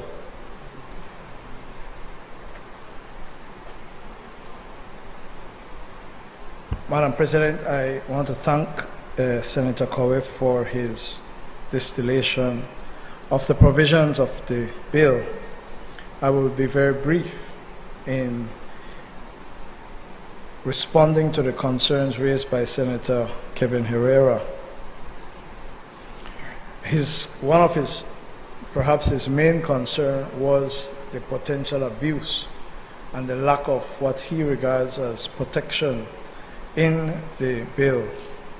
First of all, Madam President, I think it's important to look at what Clause 1B, 4.1b says. It is saying that it amends Section 18, subsection 1, which is a provision in the existing Central Bank Act that allows the Central Bank to enter into an agreement with the Deposit Corporation. That's what 18.1 is. And so this is added. Subsection 1 shall not prevent the disclosure of any information for the purpose of enabling or assisting a foreign regulatory authority to exercise functions corresponding to competent authorities' functions under this Act for AML, CFT, CPF purposes, including where the Foreign Regulatory Authority has requested assistance in connection with inquiries being carried out by it on its behalf. So, this is dealing with a foreign request to the central bank. It is not the central bank on its own deciding I'm going to harass Amon Courtney or Kevin Herrera. A request has to come in from a foreign regulatory body. So I think the first thing to recognize is that this is not empowering the central bank to act on its own initiative or to act in an abusive way to go after some Belizean. Secondly, as highlighted by Senator Coy, Clause 1C says, one of the things that the central bank has to consider is the nature and seriousness of the matter to which inquiries relate, the importance to the inquiries of the information sought in Belize. So the central bank, who is receiving a request from a foreign regulatory body, has to determine, wait, this has to be serious. A serious investigation is going on, and the information sought in Belize cannot be trivial or de minimis. It has to be important to the inquiry that is going on. And finally, 1D, the central bank shall not exercise the powers conferred by subsection 1B unless it is satisfied that the assistance requested by the Foreign Regulatory Authority is for the purpose of its regulatory functions. So again, it is not that a foreign regulatory body may have a vendetta against someone in Belize and believe that they can come and hoodwink the central bank to use its powers under this provision to go after somebody in Belize. The central bank has to make its own determination. The central bank has to satisfy the requirements in Clause 1C, and it is limited for regulatory functions. Now, the point that Senator Perifit was alluding to, the cost of doing business, no one can get away from that. But the safeguard, Senator Herrera, is 1H, where in accordance with subsection 1B, the central bank is satisfied that the assistance should be provided. So it has to exercise that discretion first, that I have examined this and all those requirements are satisfied, and that the assistance should be provided pursuant to a request by a foreign regulatory authority, and that the request is in relation to information which is in the possession or control of a person in Belize. The central bank may, by notice in writing, serve on such person. So this is not a situation where the central bank can just go in. They have to give notice that I require certain information. So the person will have the opportunity to hire Senator Perifit, who offered to represent all Belizeans for $1,000. So, Senator Herrera, you have the assurance of Senator Perifit's representation. You know the cost is $1,000.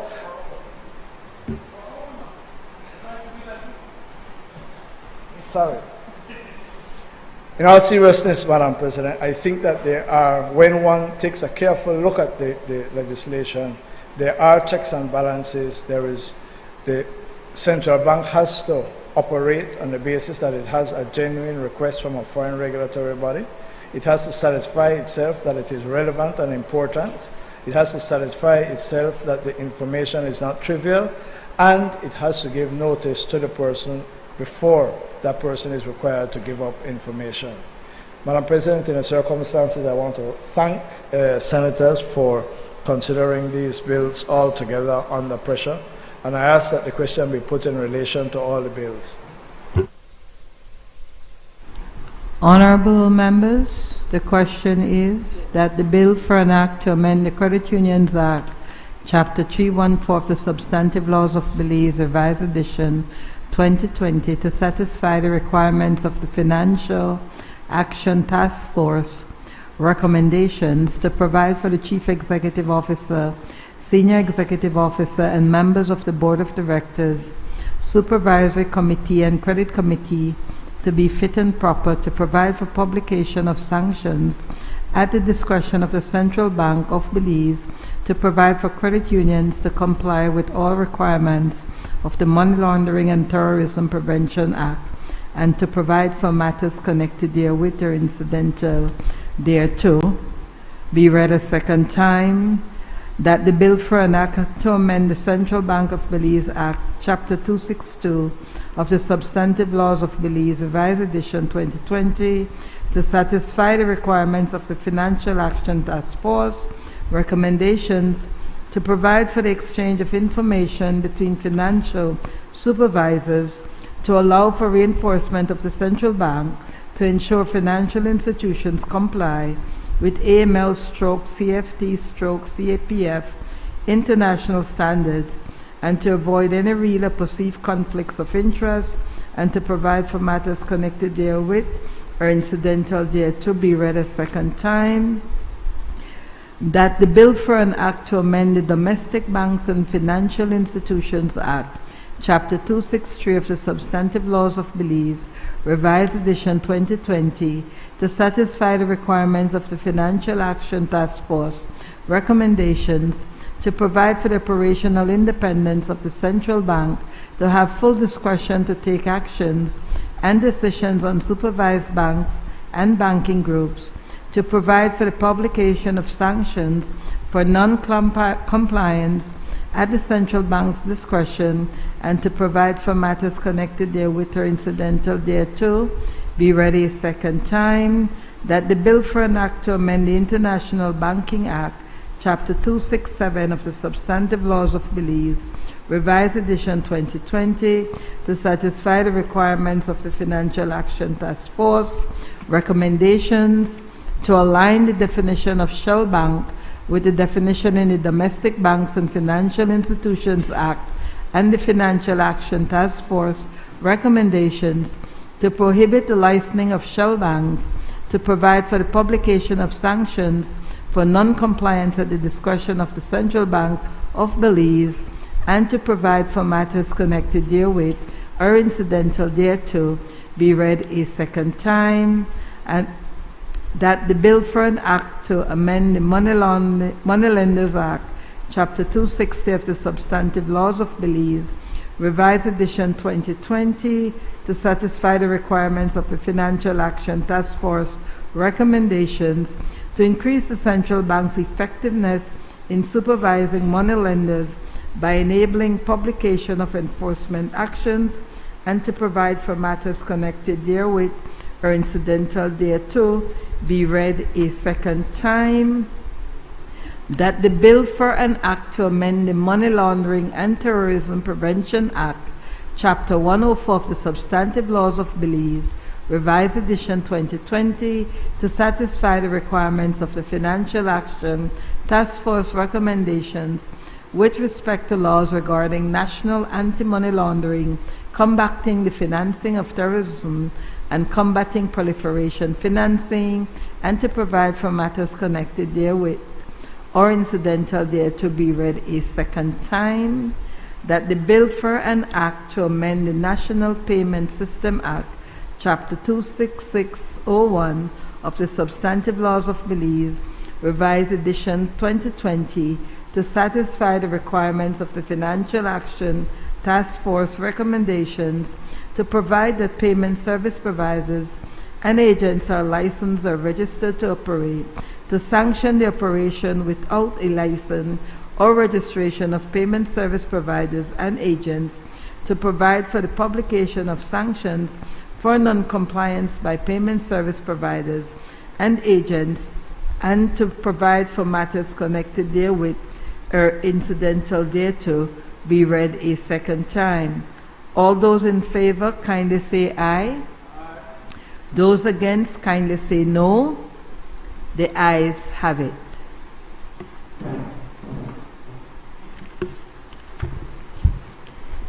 The reading into the records of the short titles of the following bills: the bill for an act to amend the Credit Unions Act, Chapter 314 of the Substantive Laws of Belize, Revised Edition 2020. The bill for an act to amend the Central Bank of Belize Act, Chapter 262 of the Substantive Laws of Belize, Revised Edition 2020.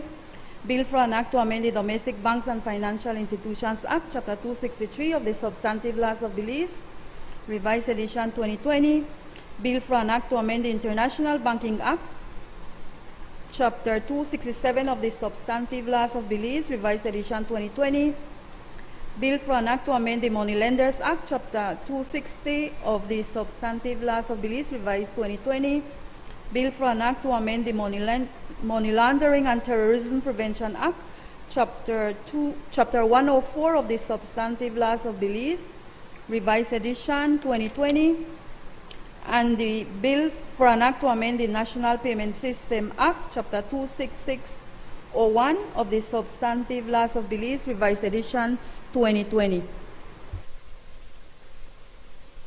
I recognize the Leader of Government Business. Madam President, I rise to defer the second reading of the Lotteries Control Amendment Act 2023 to a further date. Honorable members, the question is that the Bill for an Act to amend the Lotteries Control Act, Chapter 151 of the Substantive Laws of Belize, Revised Edition 2020, be deferred. All those in favor, kindly say aye. Aye. Those against, kindly say no. The ayes have it. I recognize the Leader of Government Business. Madam President, I rise to move the second reading of a Bill for an Act to amend the Law Revision Act, Chapter 3 of the Substantive Laws of Belize, Revised Edition 2020, to allow for the publication of an interim revised edition of the laws of Belize and to provide for matters connected therewith or incidental thereto. Madam President, what this bill seeks to do is to amend the Law Revision Act to allow the laws of Belize to be revised on an interim basis. As it currently stands, the Law Revision Act only empowers a revision of the law to take place in relation to all the laws, over 300 chapters of the law. The Senate will note that we have made a significant number of amendments to the legislation as a result of the Financial Action Task Force recommendations. For example, the money laundering bill has over 100 amendments. What this law will allow is for the AG to say to the Law Revision Commissioner, revise just these laws, these 6 or these 7, so that all of this will be put into one piece of legislation and published with a force of law, rather than having to wait every 20 years when all the laws are being revised. So it is an advance in making sure that the laws are available in a concise, open, and transparent way for all of us on a regular basis. I recognize Senator Janelle Chinona. Thank you, and thanks to the Leader of Government Business for that context.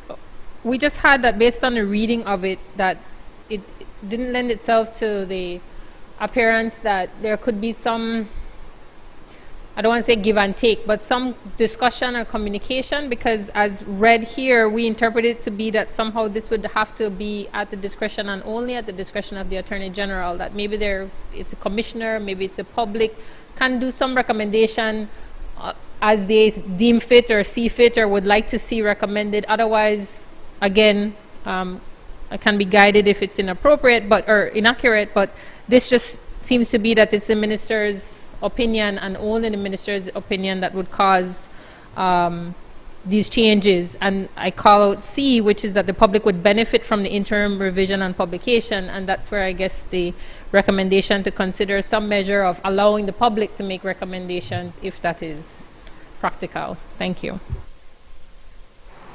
Madam President, again, this is an empowering piece of legislation.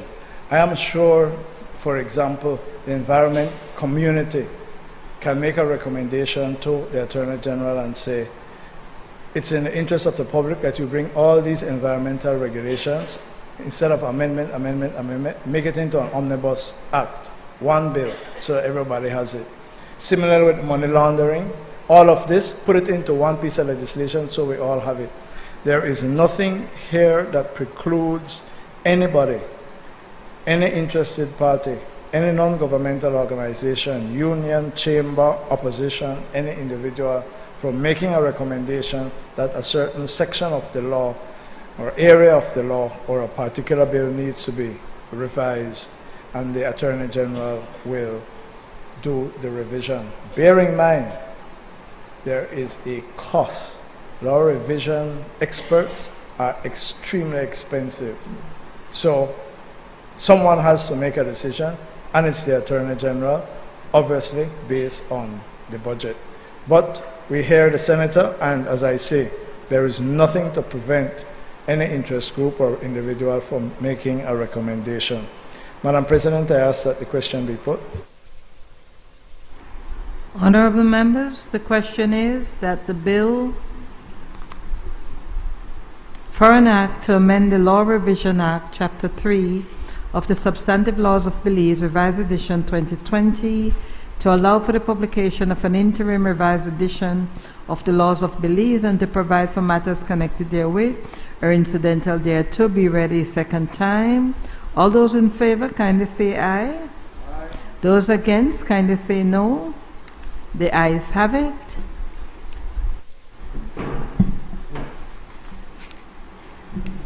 Bill for an act to amend the Law Revision Act, Chapter 3 of the Laws of Belize, Revised Edition 2020, to allow for the publication of an interim revised edition of the laws of Belize and to provide for matters connected therewith or incidental thereto. I recognize the Leader of Government Business.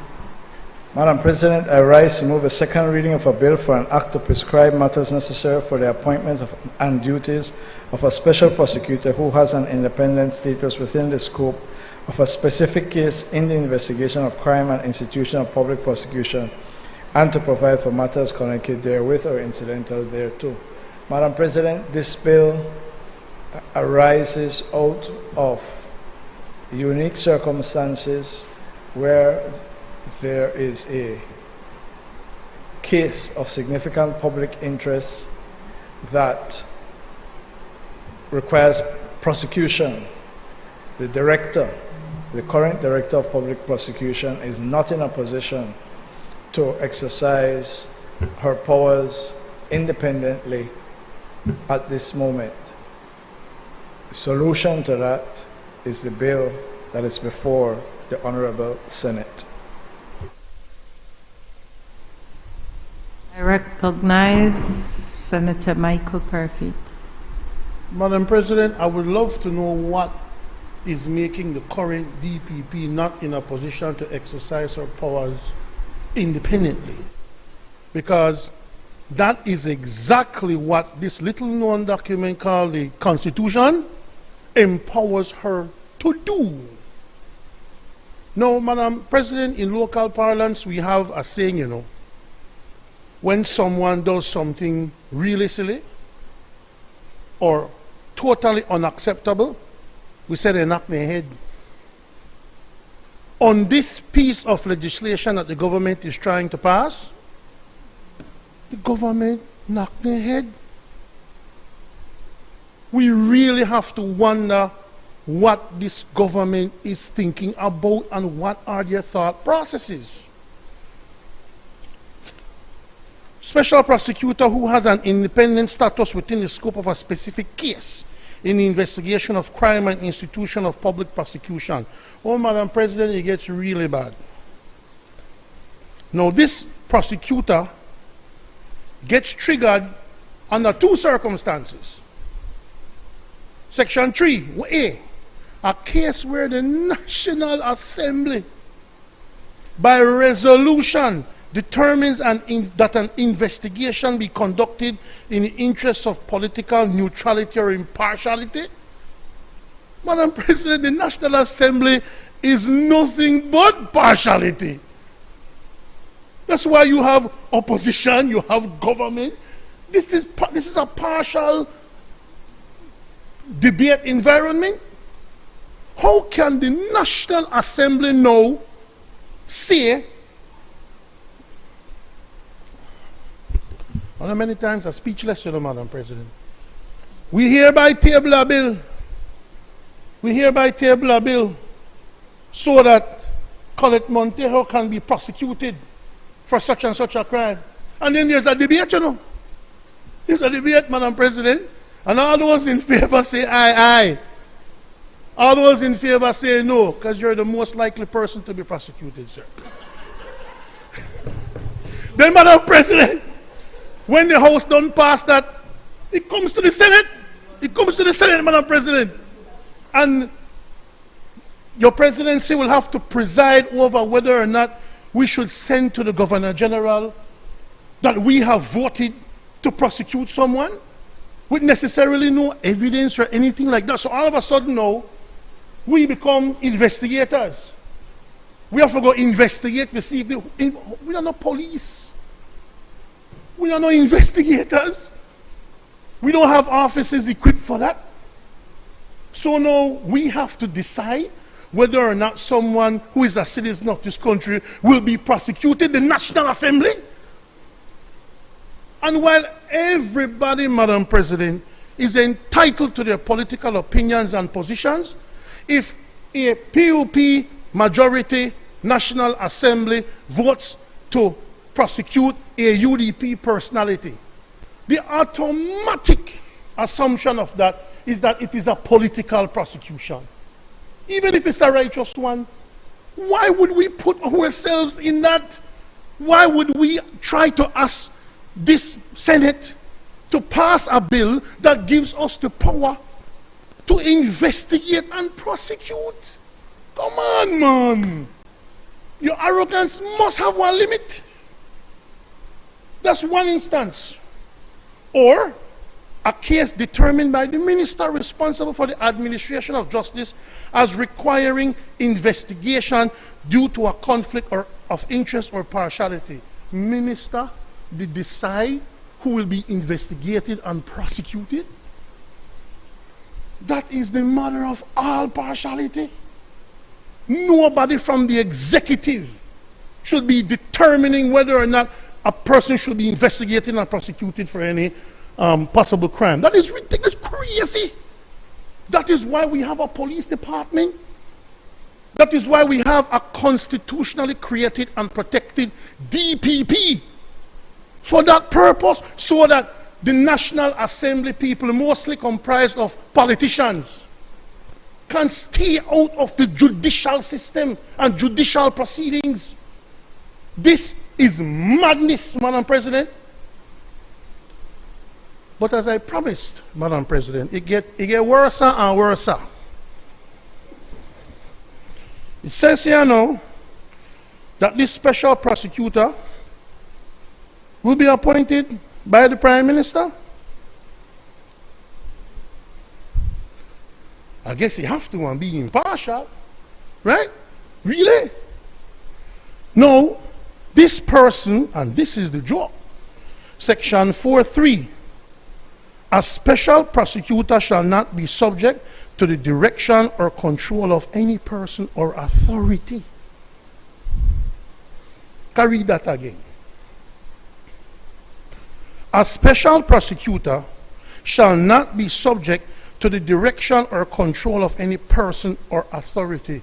Just a person on a mission to destroy whoever the National Assembly says or the AG's ministry says to destroy.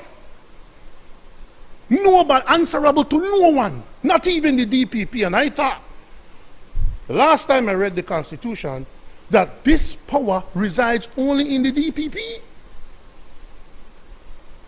You can't come with some dibby bill to try and override the rights given to an office protected by the Constitution. What's wrong with you people? Then, Madam President, let me go to the actual Constitution. Because it looks like we want to have two DPP now. So this is what that bill is proposing, you know, Madam President. And that this person, this special prosecutor, the amount of powers where he or she want to have. A special prosecutor may, when necessary to perform his duties, request the assistance of public officers for support. So the special prosecutor could request any police. So who the police report to? The special prosecutor, the DPP, the commissioner of police, who? Suppose the DPP and the special and the police commissioner are saying this is what the police should do, but the special prosecutor is saying, no, I need you to help me to do something else.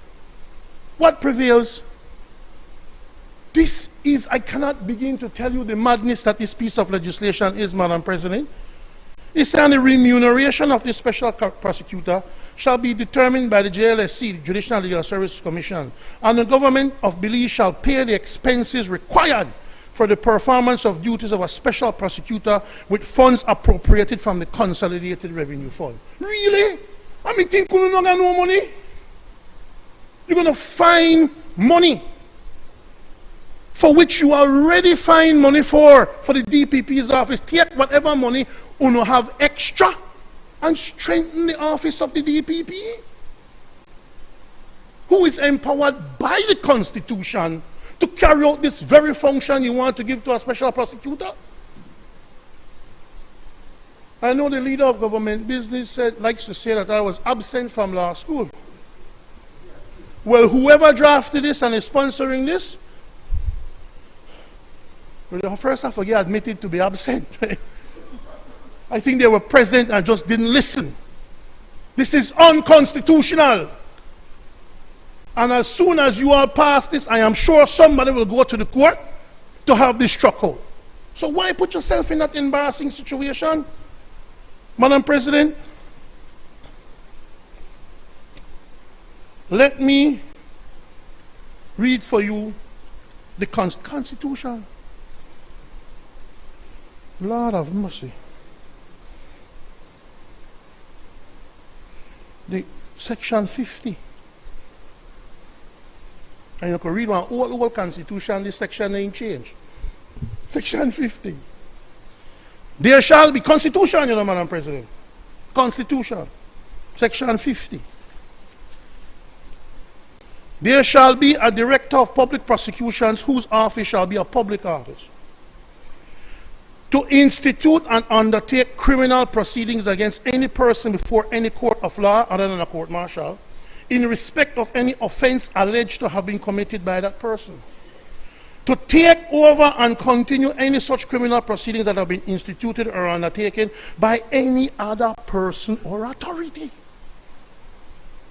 So the Constitution is saying, because under the law, Madam President, it doesn't require the state to institute a criminal offense. A private citizen can institute a criminal offense, but once it is before the court, the DPP has the authority to take over any criminal prosecution.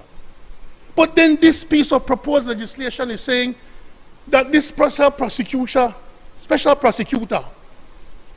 will not be subject to the authority of anyone.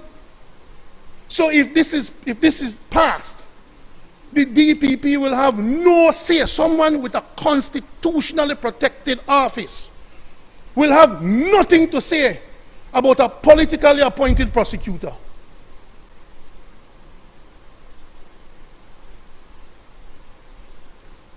You still have time to pull this, you know, and leader of government business. The director of public prosecutions can discontinue at any stage before judgment is delivered any such criminal such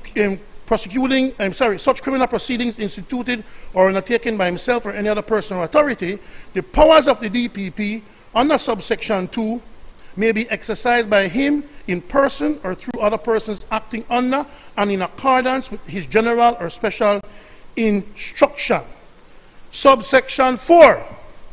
The powers conferred on the DPP by paragraphs B and C of subsection 2 of this section shall be vested in him to the exclusion of any other person or authority.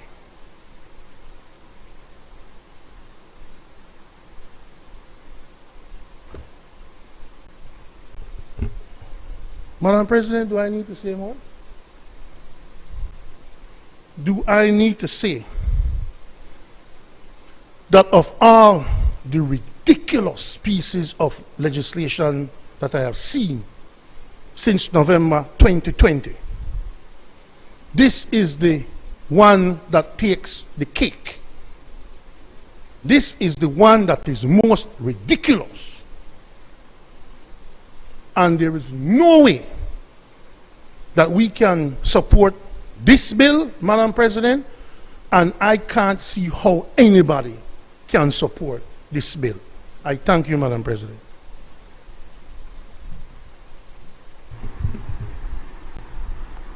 I recognize Senator Elena Smith. Thank you, Madam President. In going through this bill, Madam President, we referred to the very section of the Constitution that Senator Perifeet just mentioned, Section 50. And in going through that, we don't believe that we should be going against our Constitution. The Constitution is the supreme law. And as such, if it is that we are removing the powers from the DPP, whatever powers the DPP has, by now putting in place the space to have, if you will, to have this special prosecutor, then it is, in our view, and while I am no legal mind and I didn't even apply to any law school, Senator, so I couldn't even get through the gates, no? Maybe in my other life. We felt, Madam President, that in good conscience, we cannot support something that goes against our own Constitution, that we have an obligation to ensure that our Constitution is adhered to. And so for that reason, we are at this time not going to support this bill as presented before us. Thank you. I recognize Senator Janelle Chanona. Thank you, Madam President. We align ourselves with the questions regarding constitutionality. I think enough has been said on that point. I did want to, or need to point out with the existing draft, recommendations for specific changes. The same section Senator Perifeet read at 3A. I believe the grammatical or the accurate term is partisan neutrality, not political neutrality. And in terms of the cases subject to investigation, the recommendation is that it be back at some other recommendation as well, Security Council, whomever, but in terms of cases there. At 7.2, it was pointed out that it would be up to the special prosecutor to not allow any private interest to interfere with the conduct or prosecution, but there's no mention of who would regulate this, who would be, and I think it goes to the heart of the other concerns raised in terms of the possible conflicts or contraventions with the Constitution as currently worded. And then lastly, in terms of corrections at 11.3, the Prime Minister represents to the Governor General that the question of removing the special prosecutor under this section, I think it should be ought, not out, to be investigated. The word ought. That's our contributions.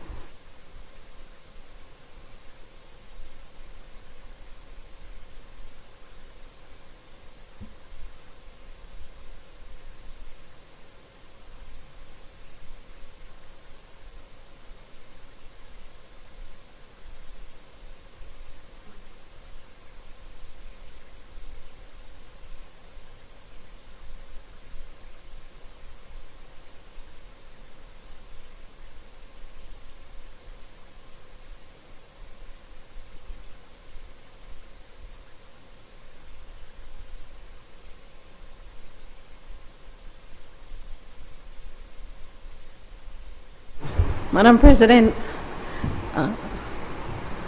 I recognize Senator Beverly Williams. Madam President, we do not support the special prosecutor bill and we ask for a division. I am going to ask that you, Senator, ask that once the question has been posed, then the division is requested. Is okay?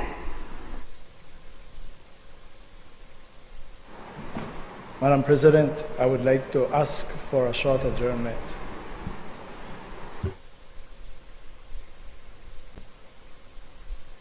So granted, Leader of Government Business.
Thank you, Madam President, and I am grateful for your indulgence. Madam President, the government side has listened to the criticisms of the special prosecutor bill, and we intend to leave it in committee for the criticisms to be brought to the attention of the Cabinet for further review and proposed amendments to the bill. It does not enjoy the confidence of the majority of the Senate today.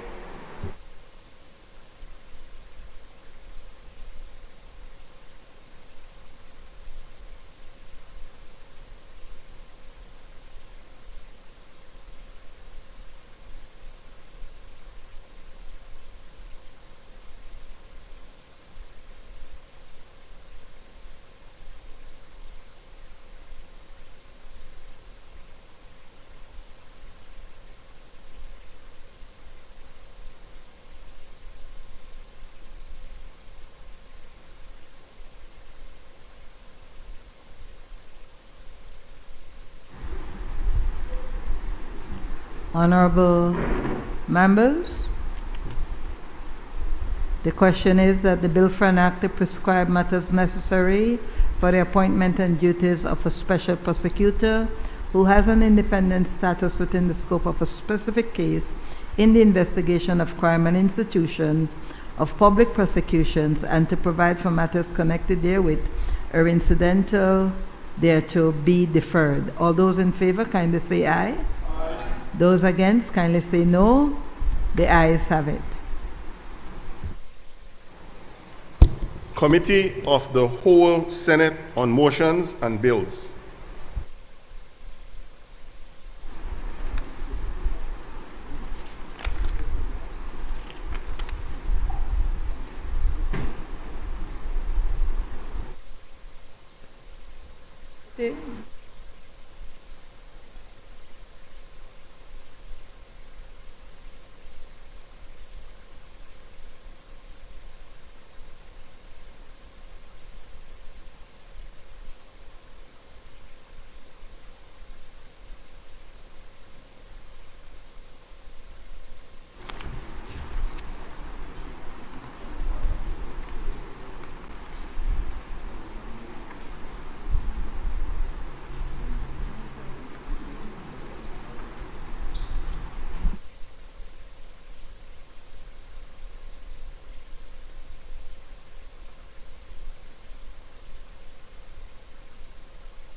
With Standing Order 68A, the Senate will now resolve itself into the Constitution and Foreign Affairs Committee, a committee of the whole Senate, to consider the motions referred to it, and thereafter, in accordance with Standing Order 54, the Committee of the whole Senate to consider the bills that were read a second time. Honorable members, I will now take the chair as the chairperson of the Constitution and Foreign Affairs Committee, and then as the chairperson of the Committee of the whole Senate. Honorable members, I now call to order the Constitution and Foreign Affairs Committee.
public business, government business motions?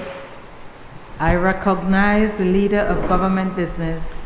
Madam President, the Constitution and Foreign Affairs Committee has met and considered the resolution authorizing the acceptance by Belize of the protocol amending the Marrakesh Agreement, establishing the World Trade Organization Agreement on Fisheries Subsidies Motion 2023, and has agreed that it should be returned back to the Senate for adoption. The committee has also authorized the accession to the Minamata Convention on Mercury Motion 2023 and has agreed that it be returned back to the Senate for adoption. It has also met and considered the resolution authorizing the ratification by Belize of the Framework Agreement on Technical Cooperation between the Government of the Republic of China, Taiwan, and the Government of Belize Motion 2023, and has agreed that it be returned to the Senate for adoption. And it has met and considered the resolution authorizing the accession by Belize to the agreement for the establishment of a partnership agreement between member states of the Caribbean Community and the African Export-Import Bank, Motion 2023, and has agreed that it be returned back to the Senate for adoption. Madam President, I therefore move that the question be put in relation to the four motions. Honorable members, the question is, now therefore be it resolved that the Senate authorizes the government of Belize to accept the protocol amending the Marrakesh Agreement, establishing the World Trade Organization, agreement on fisheries subsidies, and all other documents associated therewith.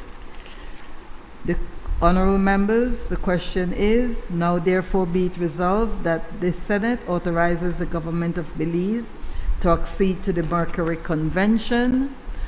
Honorable members, the question is, now therefore be it resolved that the Senate authorizes the government of Belize to ratify the Framework Agreement on Technical Cooperation between the Government of the Republic of China, Taiwan, and the Government of Belize, the full text of which is here to annex. Honorable members, the question is, now therefore be it resolved that the Senate authorizes the government of Belize to accede to the agreement for the establishment of a partnership agreement between the states of the Caribbean Community and the African Export-Import Bank, a full text of which is hereby here to annex. All those in favor kindly say aye. Those against kindly say no. The ayes have it. Reporting on third reading of bills.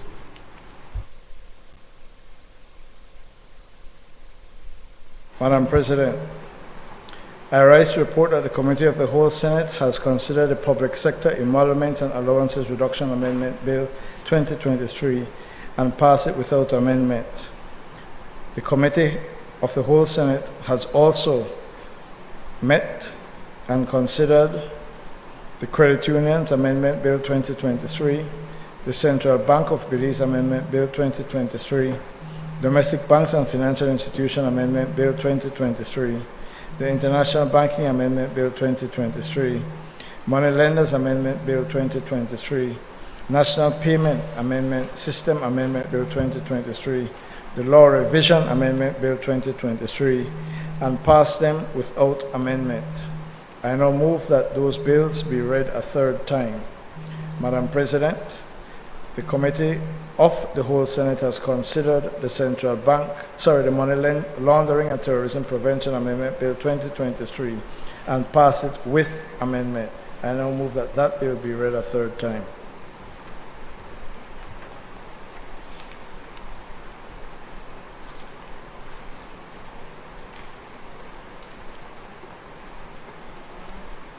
Honorable members, the question is that the bill for an act to amend the Public Sector Emoluments and Allowances Reduction Act, Act number 14 of 2021, to repeal and replace the definition of relevant period so as to end the increment fees imposed on certain persons appointed to hold a public office as of March 31st, 2023, instead of March 31st, 2024, and to provide for matters connected therewith or incidental thereto, be read a third time. Honorable members, the question is that the bill for an act to amend the Credit Union Act Chapter 314 of the Substantive Laws of Belize, Revised Edition 2020, to satisfy the requirements of the Financial Action Task Force recommendations, to provide for the Chief Executive Officer, Senior Executive Officer, and members of the Board of Directors, Supervisory Committee, and Credit Committee to be fit and proper, to provide for publication of sanctions at the discretion of the Central Bank of Belize, to provide for credit unions to comply with all requirements of the Money Laundering and Terrorism Prevention Act, and to provide for matters connected therewith or incidental thereto, be read a third time. Honorable members, the question is that the bill for an act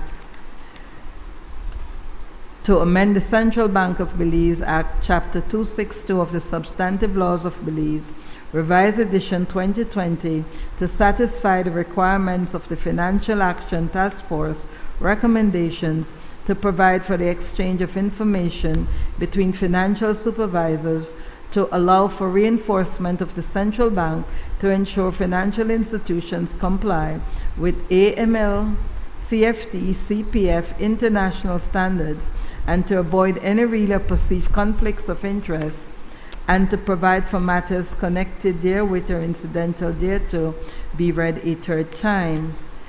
Honorable members, the question is that the bill for an act to amend the Domestic Banks and Financial Institutions Act, Chapter 263 of the Substantive Laws of Belize, Revised Edition 2020, to satisfy the requirements of the Financial Action Task Force recommendations, to provide for the operational independence of the central bank, to have discretion to take actions and decisions on supervised banks and banking groups, to provide for the publication of sanctions for non-compliance at the central bank's discretion, and to provide for matters connected therewith or incidental thereto, be read a third time. Honorable members, the question is that the bill for an act to amend the International Banking Act, Chapter 267 of the Substantive Laws of Belize, Revised Edition 2020, to satisfy the requirements of the Financial Action Task Force recommendations, to align the definition of shell bank with the definition in the Domestic Banks and Financial Institution Act and the Financial Action Task Force recommendations, to prohibit the licensing of shell banks, to provide for the publication of sanctions for non-compliance at the discretion of the Central Bank of Belize, and to provide for matters connected therewith or incidental thereto, be read a third time.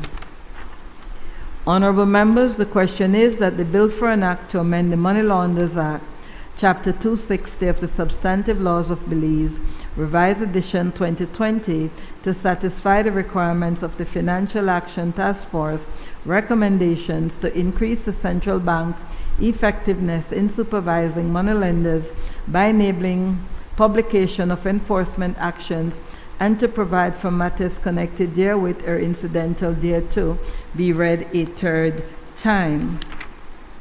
Honorable members, the question is that the bill for an act to amend the National Payment System Act, Chapter 26601 of the Substantive Laws of Belize, Revised Edition 2020, to satisfy the requirements of the Financial Action Task Force recommendations, to provide that payment service providers and agents are licensed or registered to operate, to sanction the operation without a license or registration of payment service providers and agents, to provide for the publication of sanctions for non-compliance by payment services providers and agents, and to provide for matters connected therewith or incidental thereto, be read a third time. Honorable members, the question is that the bill for an act to amend the Law Revision Act, Chapter 3 of the Substantive Laws of Belize, Revised Edition 2020, to allow for the publication of an interim revised edition of the Laws of Belize, and to provide for matters connected therewith or incidental thereto, be read a third time. All those in favor kindly say aye. Those against kindly say no. The ayes have it. Honorable members, the question is that the bill for an act to amend the Money Laundering and Terrorism Prevention Act, Chapter 104 of the Substantive Laws of Belize, Revised Edition 2020, to satisfy the requirements of the Financial Task Force recommendation in respects to law regarding national and anti-money laundering, combating the financing of terrorism and combating proliferation financing, and to provide for matters connected therewith or incidental thereto, be read a third time as amended. All those in favor kindly say aye. Aye. Those against kindly say no. The ayes have it.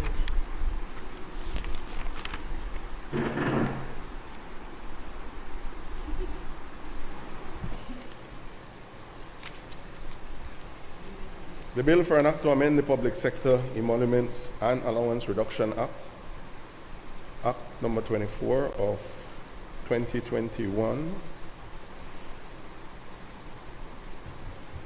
The bill for an act to amend the Credit Union Act, Chapter 314 of the Substantive Laws of Belize, Revised Edition 2020. The bill for an act to amend the Central Bank Act, Chapter 262 of the Substantive Laws of Belize, Revised Edition 2020. The bill for an act to amend the Domestic Banks and Financial Institution Act, Chapter 263 of the Substantive Laws of Belize, Revised Edition 2020. The bill for an act to amend the International Banking Act, Chapter 267 of the Substantive Laws of Belize, Revised Edition 2020. The bill for an act to amend the Money Laundering Act, Money Lenders Act, Chapter 260 of the Substantive Laws of Belize, Revised Edition 2020. The bill for an act to amend the Money Laundering and Terrorism Act, Chapter 104 of the Substantive Laws of Belize, Revised Edition 2020. The bill for an act to amend the National Payment System Act, Chapter 26601 of the Substantive Laws of Belize, Revised Edition 2020. And the bill for an act to amend the Law Revision, Chapter 3 of the Substantive Laws of Belize, Revised Edition 2020. Madam President, I move that the Senate do now adjourn.